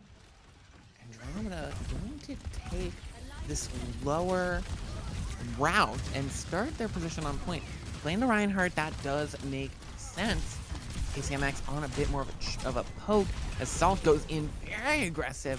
Looks to find that Baptiste does take out the Immortality Field, but it'll be chased down by Moonlight. Nacho is going to go down as Kaiju Core in some trouble. Arietta gone, and Andromeda has to retreat. Yeah, right.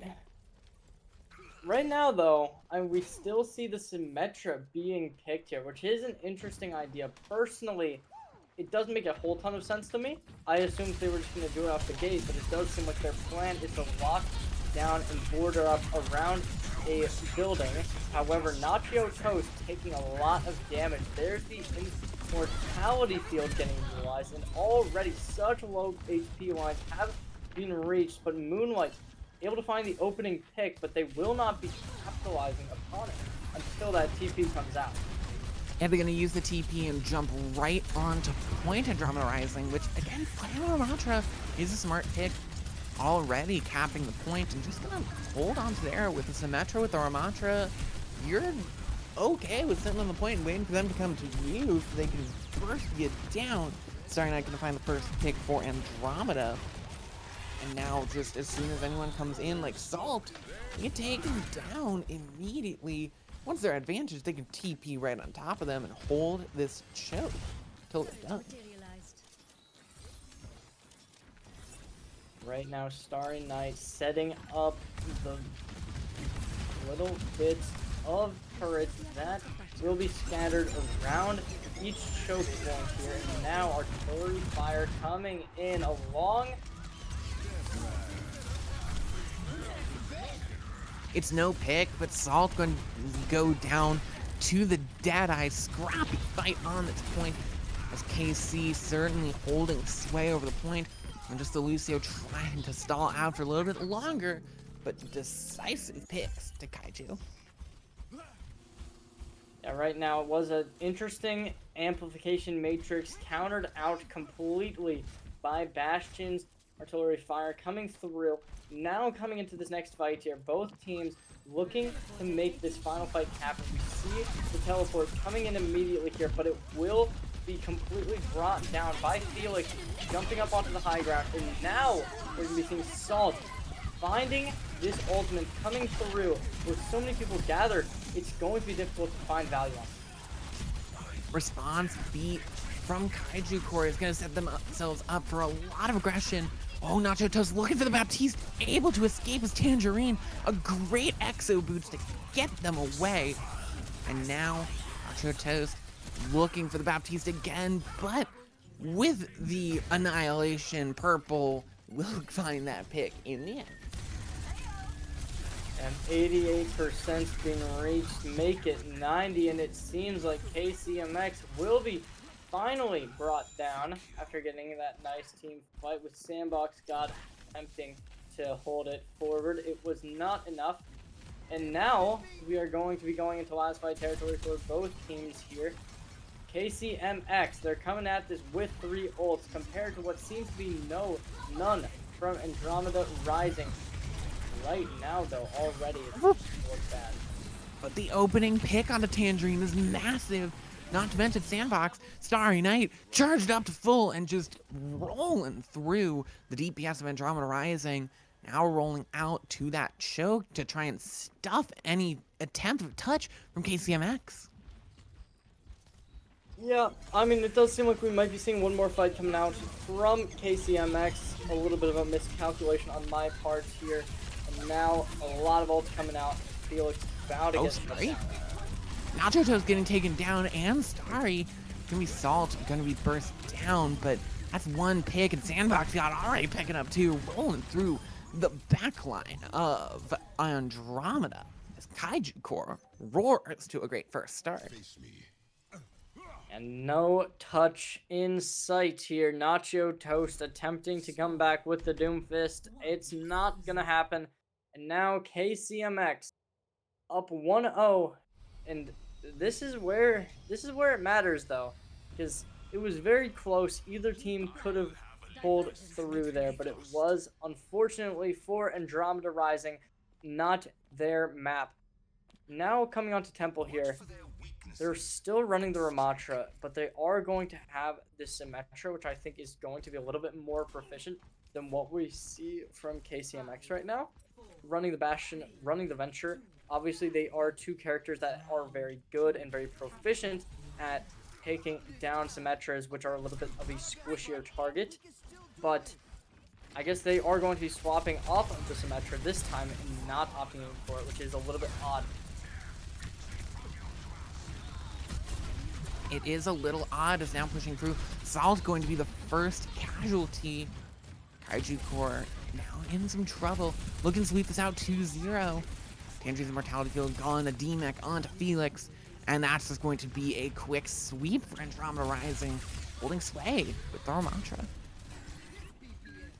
Yeah, able to take down Felix early on. Going to give a little bit of an advantage over to Andromeda Rising early on. And now Salt pushing up aggressively here. Unable to get on top and over the building, but instead going inside of it. Now a massive height advantage coming in from KCMX here. With so many people gathering around it. Bastion going to the turret form, it could be difficult to really come back from it in Andromeda. Host getting it taken down early, but Ari had to trade it out as well. Felix in the backline, just absolutely decimating the entirety of Andromeda. That's a team kill and a wipe for KC. Yeah, Starry Night, if it wasn't for that Junkrat trap, there is a good chance they would have been able to come back and stop KCMX from capping that point, potentially at least being able to take down the Bastion. Unfortunately, was not to be, and now swapping from the Tracer onto the Reaper here a little bit. I kind of like this pick a little bit more since you're playing a full-on Brawl composition, especially when you have this Moira Lucio support line, since this is a you want to be pushing all as a team, and when you have that Tracer, it's a little bit harder to do that. But now Bastion jumping from the high ground, bursting down. That's very difficult as the Ramatra just gonna take so much damage. The high noon, quite high indeed, as Sandbox God lands triple kill with the, oh my goodness, with an ult so powerful. It has been a while since I have seen an artillery fire do that much damage with a 3K, but I mean, now Salt's going to get a little bit of pressure put on him here, and it's going to be an opening kill. Opening pick onto the Junkrat. Salt gonna get taken down. No Riptire on the field for KCMX. Last fight territory is now 2 picks. Moonlight's taken out multiple. And that'll be Andromeda Rising taking sway, but still KCMX with 1 fight remaining. Andromeda to be perfect. Yeah, I didn't love that from KCMX. Instantly, Salt got taken down, and it did seem like Holocantame was attempting to save their fellow Junkrat by dropping the beat. But even after that, they're down a player. We saw the beat get used. We saw the Annihilation get dropped. But Felix still decides to use the self-destruct, which honestly just seems like a little bit of a blunder to me. And oh, but this is gonna be big. Salt. Oh, never mind. Unable to drop it. There's going to be a Cassidy destroying that, but Nacho Toast getting completely bursted down and saw the coalescence. Awesome!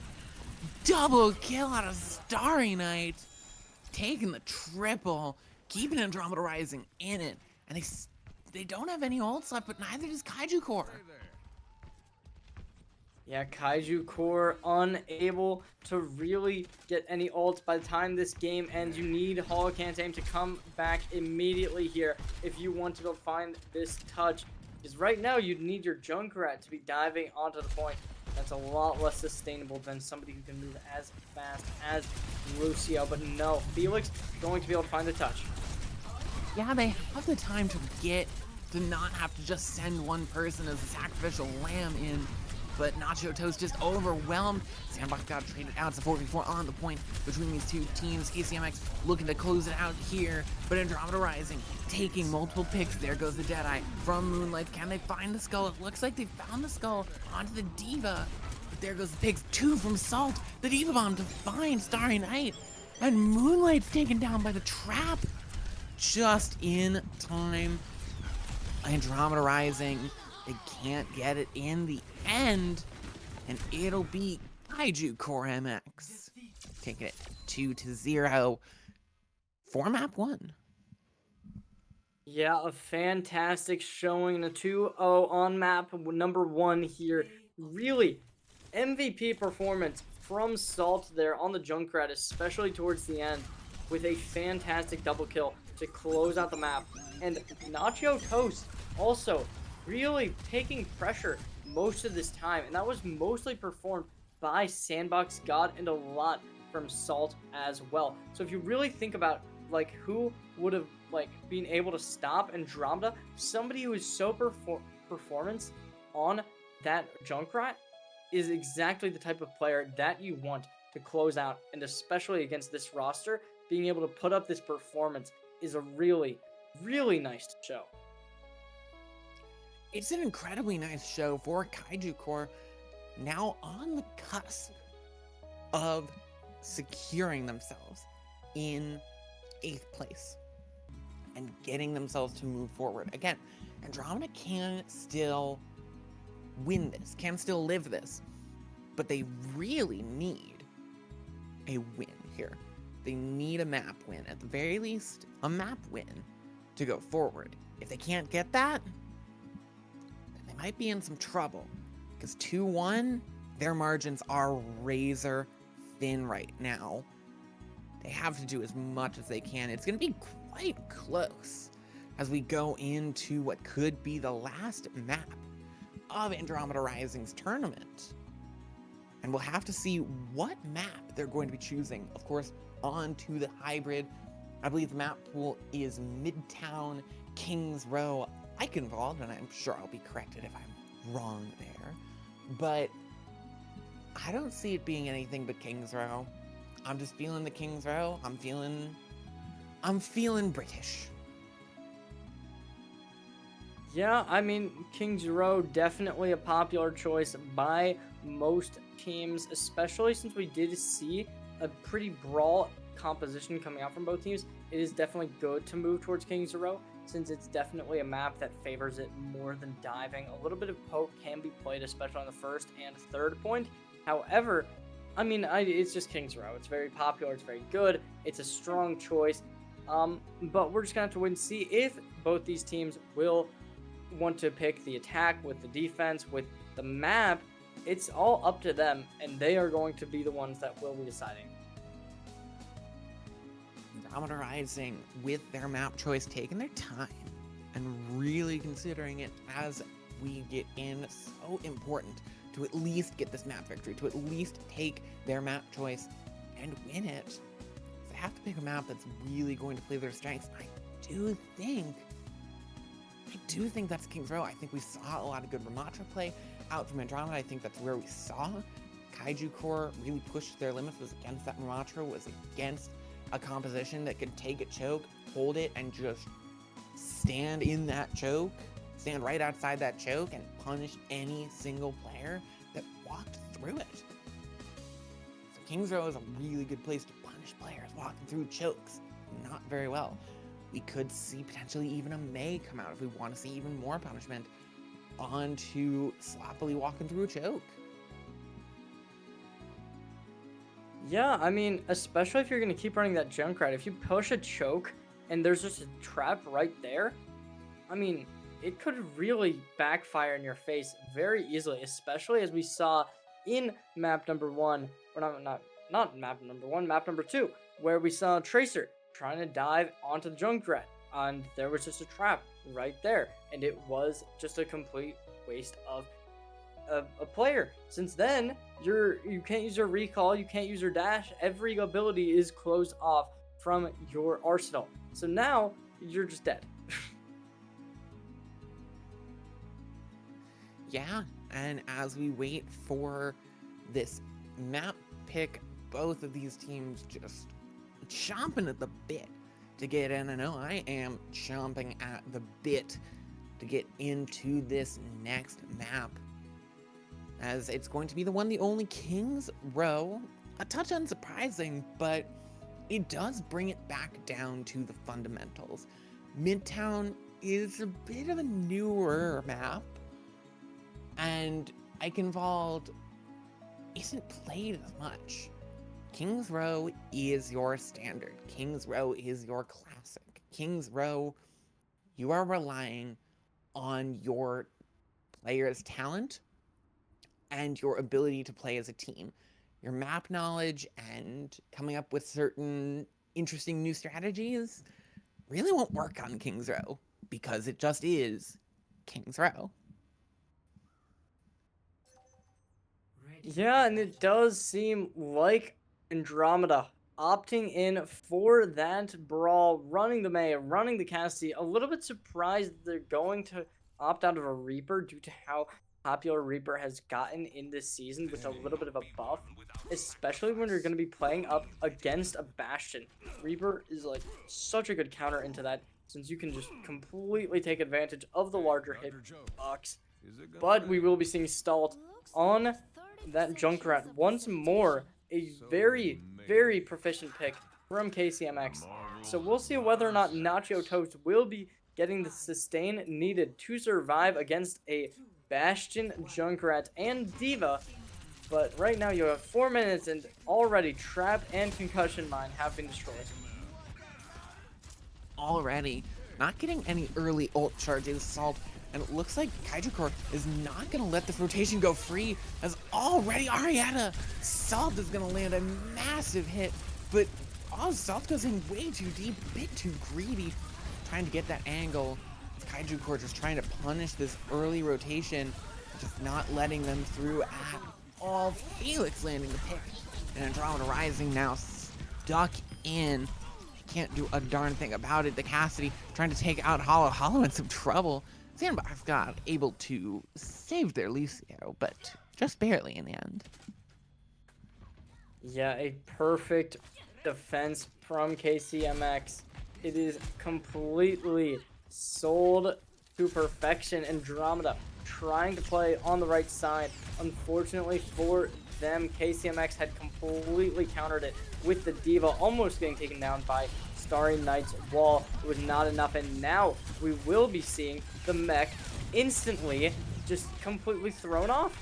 And now Felix without that mech is going to cause Andromeda to get so much more value. However, a Junkrat in close corners does not sound like what you want.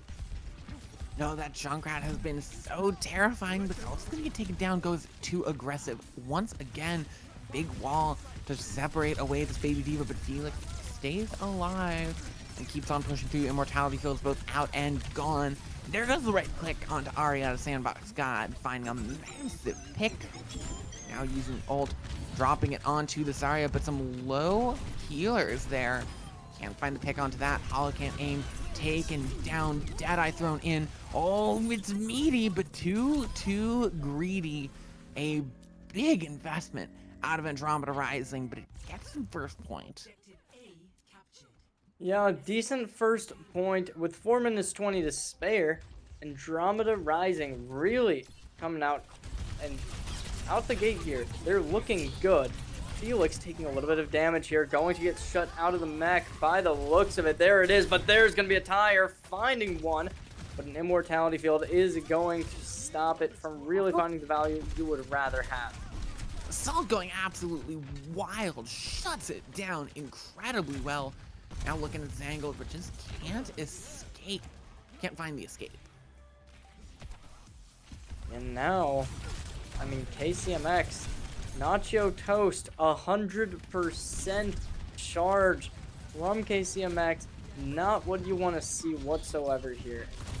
just seems like Andromeda, they're just continuously disrespecting the space that KCMX is attempting to achieve, and instead, it's going to be a fantastic Diva Bomb to completely ruin everyone's HP. What a beat. Yeah, though, that Baptiste just couldn't live any longer. Salt throwing the mines in, picking up 2, Salt taking another, and Salt really coming into their own on the side of KCMX. Yeah, and KCMX, they are having their return right now despite losing the first point, throwing the Junkrat grenades into the spawn of Andromeda. Hope the grab's available, and the grab looks to be good, No but shot. Salt No, that's getting not his happening. kills. That's not happening. Salt, yeah, Salt does not make it out of there alive. A devilishly daring plan there. Doesn't work, but like, it was pretty funny though. Either way, grab thrown out, gonna land very, very well for Andromeda Rising, and they'll succeed nonetheless. Yeah, and now Andromeda Rising coming on to third point here with the Blizzard and the Deadeye about to be unlocked and ready to be activated. KCMX have nothing that can really counter it, and Nacho Toast is going to be getting that Zarya 1v1 against Felix. We'll see whether or not it's going to work better. Personally, I like this a little bit more, no longer on the Diva. However, we'll see if this is going to work better for KCMX than what they were personally on. There goes the artillery form from Sandbox God, just trying to section off that spawn zone to see if they can get any last few picks, and they will get the pick on the Starry Night. Yeah, fantastic opening pick. Just to force Starry Night to come back, not allow Andromeda to push this payload without having all 5 players available. So right now, we see Andromeda Rising pushing in with all 5 players once more. We're going to be seeing that Amp Matrix coming in, but Starry Night getting hit by the trap. Sandbox God going to take advantage. And there goes the window. The window on the cart gonna move with the cart. As now the tire coming through. Oh, just holding on to it for too long, Salt. If that had blown up, that would have been a massive pick. It's just going to be a footnote in the kill feed. Nacho Toast getting a lot of charge, but barely staying alive. Yes, Salt, I think this is their 3rd one that hasn't hit anything, but the tires are just not enough, and now we're gonna be seeing a grab attempting to find something, but it is Well, Scrappy. Scrappy's what KCMX need here. They need this back and forth. Starry Night gonna drop off the side, and the Sandbox guy actually does it. Yeah, Felix able to make that grab happen was the only reason Andromeda Rising didn't just absolutely just destroy KCMX's defenses and take that, which honestly, that means so much for KCMX. Being able to get one more fight is going to whittle down the clock so much as long as they play this passively. They don't need to play aggressive in this scenario. But it does seem like this is going to be their best bet with so much damage coming through. Immortality Field has to be used to protect from the artillery form, but that's going to be Nacho Toast just absolutely charging into the back line, taking out Felix, taking out Sandbox, and now Andromeda Rising pushing towards that final checkpoint. I don't think there's anyone that can even touch. It's going to be the Lucio to stagger for a little bit longer, but crucially, under a minute it's something for Andromeda. Yeah, unfortunately, it's going to be 3 points with 50 seconds remaining. And now, I mean, Andromeda Rising, it's not the worst, but it's not enough to really be comfortable with allowing KCMX to play what they want, play their game instead of playing yours. Yeah. For Andromeda Rising, they at least have a guarantee of extra rounds. after finishing round 3, they know that they're either going to be playing around 3, or they're going to be moving on to a map 3, which is exactly what they want. For Kaiju Core, you have to push it forward. You have to complete this map. Thankfully, you can complete in overtime, so you don't have that pressure on you, but for Kaiju Core, the pressure's on to seal this map right here and right now, because if Kaiju Core wins, even still, you're talking about being in a bit of a dog pack with a few of these 3-3 teams, and, well, your game count's pretty important. A Sandbox God not even going to attempt to shoot at that Zarya, but as soon as they realize that the Mei has them in their sights, they're swapping off, moving over, and now Salt at a low HP line, but it's not going to matter. Nacho Toast already taking pressure. Yeah, Sandbox God just putting out the damage, so much of it out of this Bastion. Felix Felicis just rolling through Nacho Toast, gonna take out Sandbox. Nacho Toast, though, gonna go down that Zarya. You can't lose the Zarya that early on. So Felix and the rest of Kaiju Core now have a bit of an advantage, but they lose it with losing Salt. They need something big here. They need the pick. They're gonna land one onto Starry, but Starry lands one onto Tangerine. And Kaiju Core just not getting the advantages in these trades. Yeah, does seem like KC is going to drop back a little bit, wait for their teammates to return, and as of now, ultimates are pretty even. A little bit of a lower ultimate economy for KCMX, but there's going to be the wall coming out. Now with wall coming out, 2 minutes 30 on the board. Felix List is going to go down. Nacho Toast charging through. High charge Zarya, nothing scarier than it. And the defense holding strong still. Yeah, it does. It just seems like Andromeda has finally stepped up and is now just completely switched it around. They don't let anything bother them. And now, the way that they're using Mail, the way that they're using their just regular ult, just looks so good. Moonlights and Arietta taking 2 picks.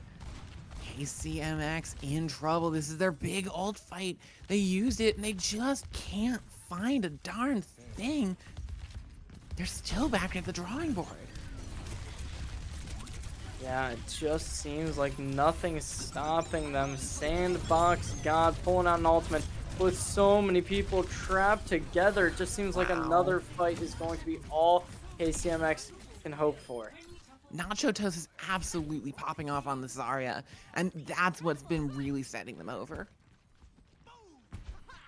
I mean, yeah, there's just nothing that's stopping them. Now KCMX swapping over to the Pharah. Definitely an interesting idea, especially when going against Starry Nights and Moonlight, who are both on a hit scan and a pretty long-range projectile-based character. So I don't love the idea, but I don't hate it either. Now, though, Moonlight's pulling out the Deadeye. You're gonna find that opening pick.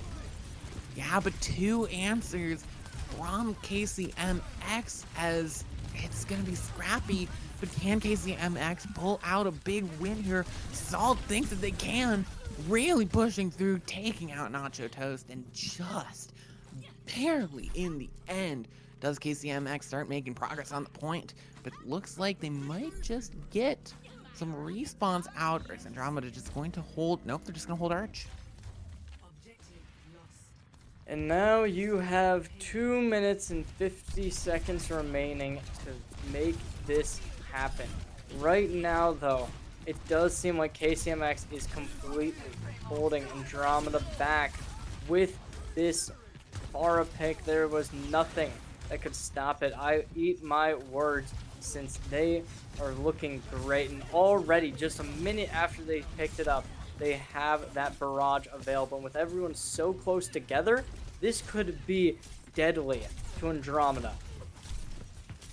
Could be indeed, Barrage just waiting in the wings over on the right flank. The Mei has spotted out this Barrage, and there goes the big Blizzard. Immortality Field out. The beat has to go down, but Starry Night finds the first pick. The Barrage out to kill Arietta. Big ults invested from Andromeda Rising. But it's going to be KCMX investing more, but not getting the win out of it.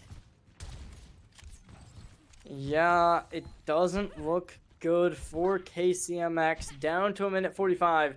And against Andromeda, who are building those ults up here, about to have Deadeye, and are about to be able to suck everyone together in just one click. KCMX needs to find an answer to this, and that answer will most likely be the beat. But already Sandbox God dropping everyone off the high ground. Gonna be nice, and a nice Mei wall to protect against that Graviton Surge. And that was exactly what they needed. Sandbox goes down. Now Moonlight's just chasing down people with the Deadeye and looking to just zone away from Salt. It's a perfect play. Nacho Toast and the rest of, well, KCMX in a lot of trouble. Now holding the archway with a minute left on the bank for KCMX. They need more than that. Yeah, I don't think it's even possible anymore for KCMX to beat the time bank that Andromeda has collected themselves. So now KCMX, all they can hope for is to take this point and be able to bring it at some point. They can't even hope for a good time bank. They just need to hope for a time bank. Hoping for a time bank, yeah, is about all that they can hope for as the grab comes in and the Barrage over top.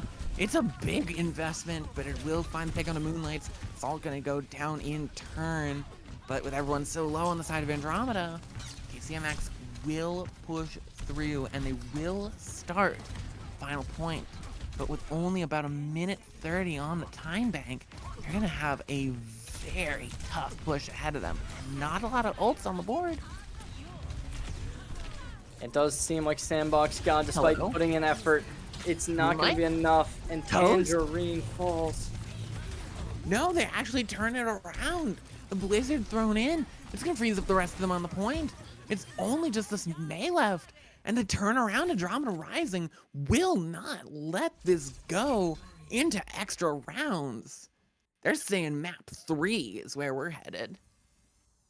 Yeah, and now we will be going to the final map of this series onto Escort, which after, I mean, both these teams dominated map 1 and map 2. However, I'd have to give the advantage to Andromeda. Their defense just looks so good. And honestly, I don't think that there's anything that can really be done to stop it right now. KCMX, they're going to have to work to win this next map. That they are, and for Kaiju Corps, what seemed like a done deal when we were talking about map 1 is now being called into question, because for Kaiju Corps, that King's Row was deflating. Andromeda Rising seeming unstoppable on their attack, getting almost a minute left and only barely putting a stop to them with more than a minute on the clock, with a desperate last-minute attack, a desperate last-minute defense of the final point, and holding you. Not that final moment, coming in with the respawns. They played the ult rotation so much better, Andromeda Rising did. They were able to recover so incredibly quickly, and they played so well, knowing when these fights were winnable versus when it was time to retreat and take the fight another day. Yeah, and coming into map number 3 here, the question really is going to be, will the Mei come out again? Because if a map is picked that isn't very favored towards a Mei, which I'd say a lot of Escort maps aren't, it could just be back for KCMX's favor, since they started doing well when there were no Meis involved.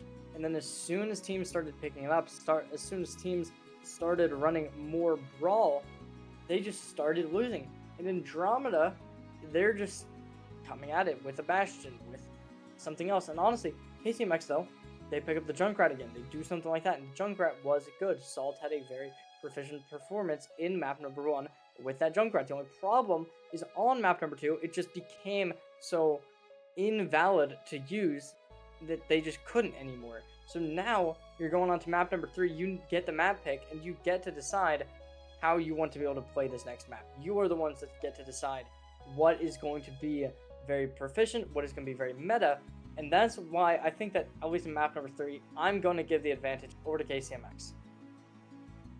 That's interesting, and I think that you do have a point here.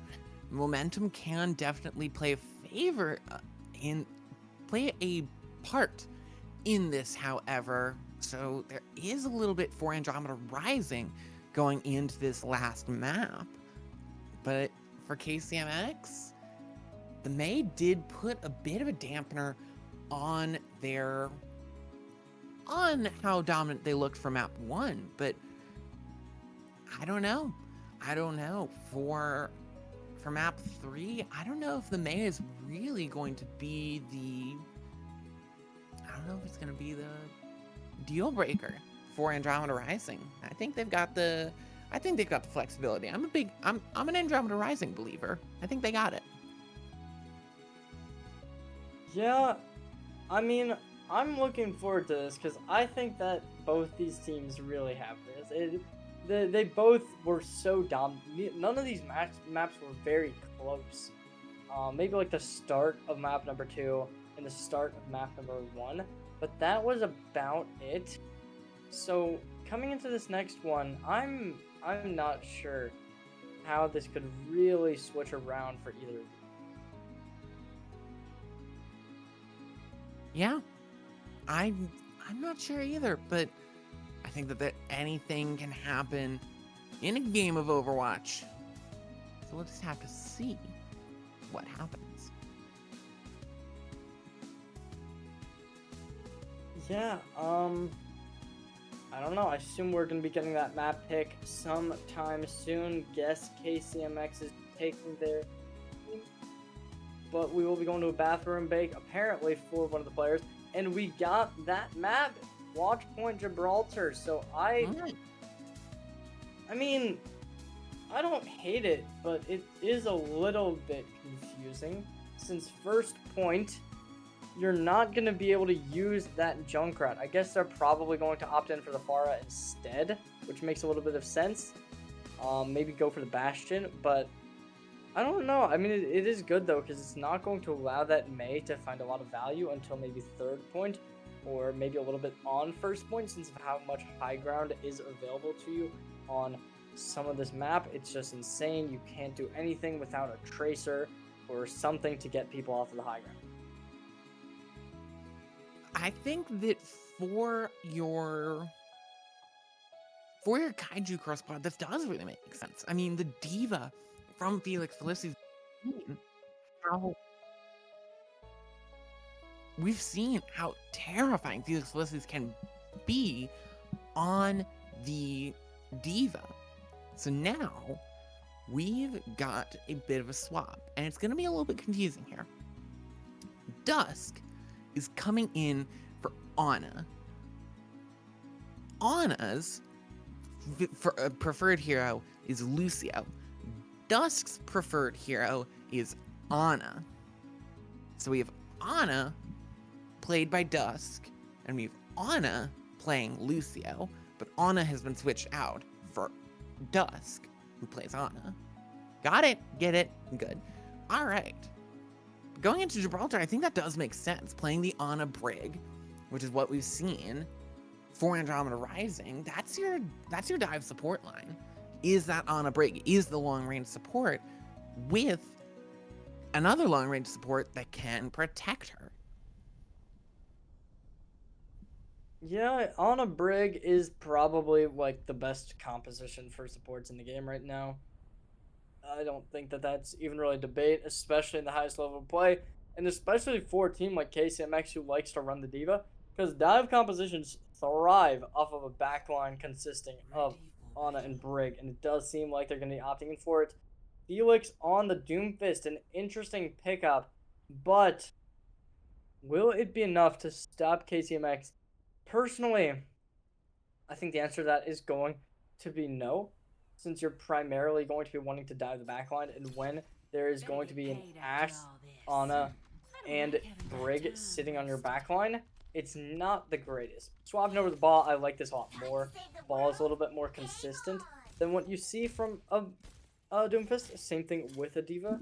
I think that both of them have a lot stronger dive potential, but Sandbox God playing the high ground, waiting for these doors to open here, hoping to find something. It doesn't seem like it.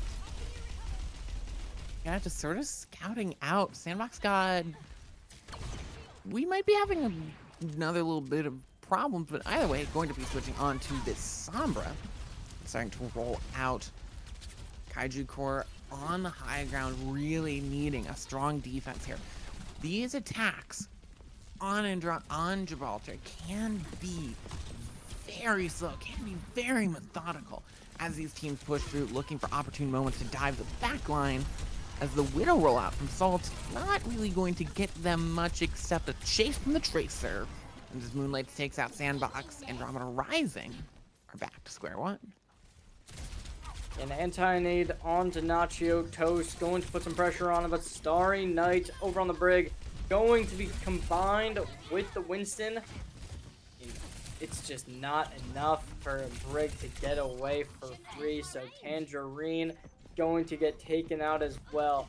Starry Night putting in work right now. Doesn't seem to be enough with people pushing this card. Sandbox God barely getting shut down by Starry Night as well. That's 3 final blows this map already, which is insane to me. And it shows on the ult charge. Starry Night already having this pulse bomb. Salt, although Salt did switch on to the Tracer a bit later in the match at 30%. Kaiju Core really looking strong on this defense so far. Nacho Toast diving away. Big pulse bomb to take out Tangerine. That's just the fight one there for Kaiju Core. Now 2 minutes left on the board. It's just going to be the rest of Andromeda just in trouble. Salt almost getting shut down there. Starry Night able to find the kill though, despite that mini health pack giving that extra HP line. Salt was unable to find anything, and now Sandbox God as well. Starry Night putting in work right now, and I just noticed that these teams are actually messed up. KCMX is on the right side and Andromeda is on the left. So that's something that I probably should have realized earlier, but my brain is not exactly burning right now. Nacho Toast diving the back line along with the Ashe Dynamite, going to be able to find the first. Hollow can't aim, unable to catch or break throughout the entirety of this match, and Nacho Toast continuously diving the back line here, which in turn is going to create this insane gap. But Nacho Toast making a pause here, Getting the pause. right before killing the Ana. Yeah, right before has the Primal Rage out, I think the Nano on as well. But so far, this has been an incredible hold. Already a minute and a half remaining on this time bank. There's not much you can do. You've had ult fights, you've had dry fights, you've had your even fights. And so far, it has just been hold upon hold upon hold. And that's why Watchpoint Gibraltar can be such a tough game. It's such a tough map. As there goes the hack. Nacho Toast trying to push forward, but Kaiju Core MX has really been struggling at Starry Night. Hitting another pulse bomb and taking out Felix Felices, just looping Salt. Yeah, I guess that there was a good substitute coming in from Andromeda Rising here, since Dusk has been completely changing the pace of this match, going from both teams being good, but now Andromeda Rising, especially Starry Night, has been insane at just completely destroying this lobby. And oh no, Sandbox God with the EMP showing off, but Starry Night is not done just yet. And the Bob is going to be thrown onto point, going to contest the point, even slept up. Gonna get that point right there so the rest of Andromeda can just push through. Oh, Tangerine in some trouble. Chasing away, and somehow still Andromeda looking for the stagger onto these supports, and Nacho Toast gonna land onto Tangerine, and this is just staggers. This is just gravy for Andromeda Rising, who have turned this around to an incredible extent. And with this Winston play from Nacho Toast, especially a star, that's just all she wrote. First point hold for Andromeda Rising. Kaiju Core are gonna need to pull out the fuller hold. I'm so confused. How on earth did KCMX lose that last fight? Because I'm like looking at this and I'm genuinely shocked. Because we saw the Winston Sombra dive with EMP onto height, killing the Brig and putting a ton of pressure onto the Ana. But how on earth did KCMX lose this? It makes no sense. I know that we saw Felix diving the opposing Ana as soon as that happened, but that should not have been enough. And Andromeda Rising might just be the greatest team we've seen all day. Oh. Well, somebody... Oh, I thought that was a player that left the game. Well, some deer has officially left the game. We are in the woods, apparently. And Yeah, Deer is Sandbox actually one of the flex God players with- for KCMX. Oh. Well, this is an interesting composition, and they will be on the defense, so it does seem like KCMX are sticking to having Salt on the Soldiers, Sandbox God on the Torbjorn. I don't know why that took me so long to remember the name of, but yeah. No, let them cook. Let them That's cook. I think the Toro is a play. I think it's a Oh, vibe. Torb for I think sure. the Torb is gonna be the. I don't think Torb is a play. I don't know about the Soldier. I like this backline. I like that they're playing the Diva. They're really playing this anti-dive. They're not trying to play this Winston composition. They're really trying to push Kaiju Core, or pardon, they're trying to push Andromeda away from this dive. They're trying to punish this Winston jumping on their territory. So now just waiting for the engage to happen on this high ground, which will be happening quite soon as a big anti-nator to come through. But there goes the cleanse from Tangerine, now onto Kiriko. Nacho Toast dropping down from the high ground, putting the hurt onto Felix Ulysses, but still no picks to be gained. The leap just waiting. Sandbox God is helping. Just kind of, you know, sitting in the corner, has the turret out. Gonna just putting the pressure on this angle that Moonlights is on, and that the support's on. So that's actually, as much as it looks like a joke, is holding basically multiple people hostage in that little room so that they can't take these long angles and support their team, as already Nacho Toast in some trouble. Felix Bliss is gonna chase them down and take them out. This is anti-dive. Yeah, I wasn't sure about the Soldier along with the Lucio in this, but I really like Sandbox God's positioning and how he's running this, since especially against Starry Knight, who has absolutely dismantled KCMX on the first half of this map, being able to have that Torbjorn to really pressure everything is going to be nice. And Moonlight swapping over to the Sombra is also a really cool pick, since that's going to be able to take down the turret easily, which is super good. And already Nacho Toast going. And the Nano onto this Winston, looking for the Torbjorn. Gonna get that pick, but Moonlight's gonna be answered. Taken down. There goes the Kitsune Rush, thrown in over top. Arietta gonna get taken down. And it looks like Kaiju Core might just live to fight another day with the Diva Bomb in tow. Yeah, hack on to Oh. Felix isn't going to be great, though. As Hollow going to get taken down by the Primal Rage. Tangerine in some trouble. The only support left for Kaiju Core needs to stay alive, but the Winston on top of him and just gets taken down. Can't stay alive for that long, as there goes the Diva Bomb. Felix in trouble, able to just barely get remech'd. As over top, Salt using Tactical Visor, but just no one daring enough to peek out during the aimbot. Zweet gonna go out from Hollow. That's all the old Kaiju Core has, and it'll get them the win, but at what cost, I ask? Yeah, Moonlight's coming up on the EMP, which is going to be very, very good, especially competing against what is currently at risk. You have Salt, who could get absolutely destroyed by an EMP, along with Felix, and the only one who really has a good sustain against is Tangerine. So we'll see how this goes. Moonlight's getting hit by the turret, canceling that back. Really good for Casey. The EMP's ready, and there's a big opening there, as it looks like Moonlight meant to throw a Translocator, but didn't. And it's gonna be Moonlight's taken out. That's a big ult, just only used on the tank, and the cleanse will come right through. Salt's gonna take out Starry Night, and now the tables have turned massively, as Andromeda Rising are gonna be scattered trying to touch this point, and they lose Dusk. Yeah, I think that might possibly just be GG's here. I don't see any way that Andromeda Rising can even make their... Oh, no, they do get the touch, but already Recall gets used.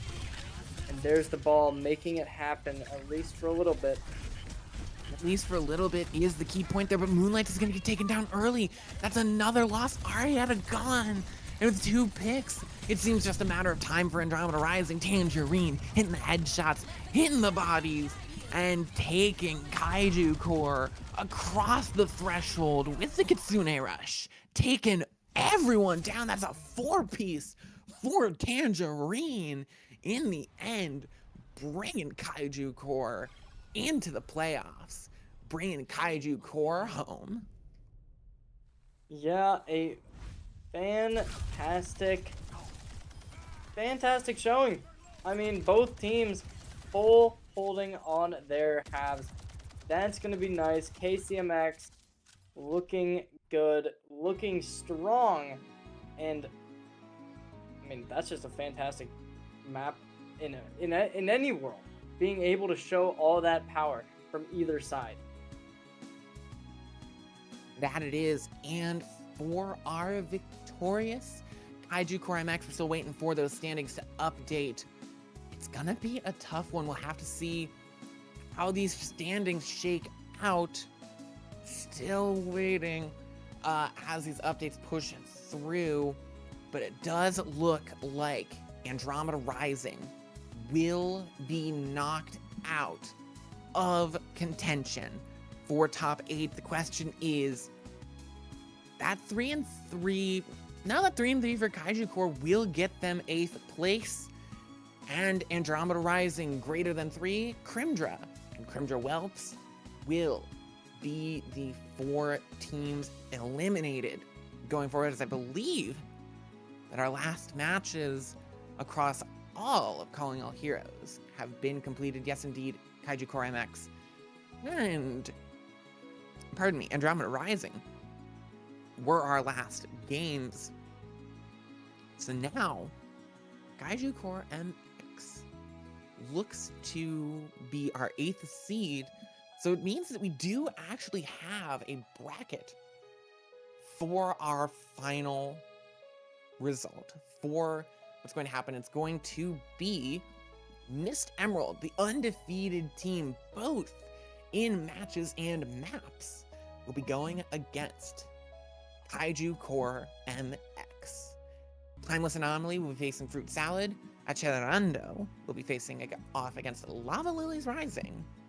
And MRG Amethyst will face off against Fable Rising. And that will all happen next week, right here. Same time, same place, same Twitch channel. See, I have other ways of doing that joke. Either way, same time, same place, same Twitch channel in just about 1 week. So, with all that done, thank you all so much for watching. Thank you all so much for tuning in. And we hope to see you next weekend, for some more Calling All Heroes Rising action. Stay frosty.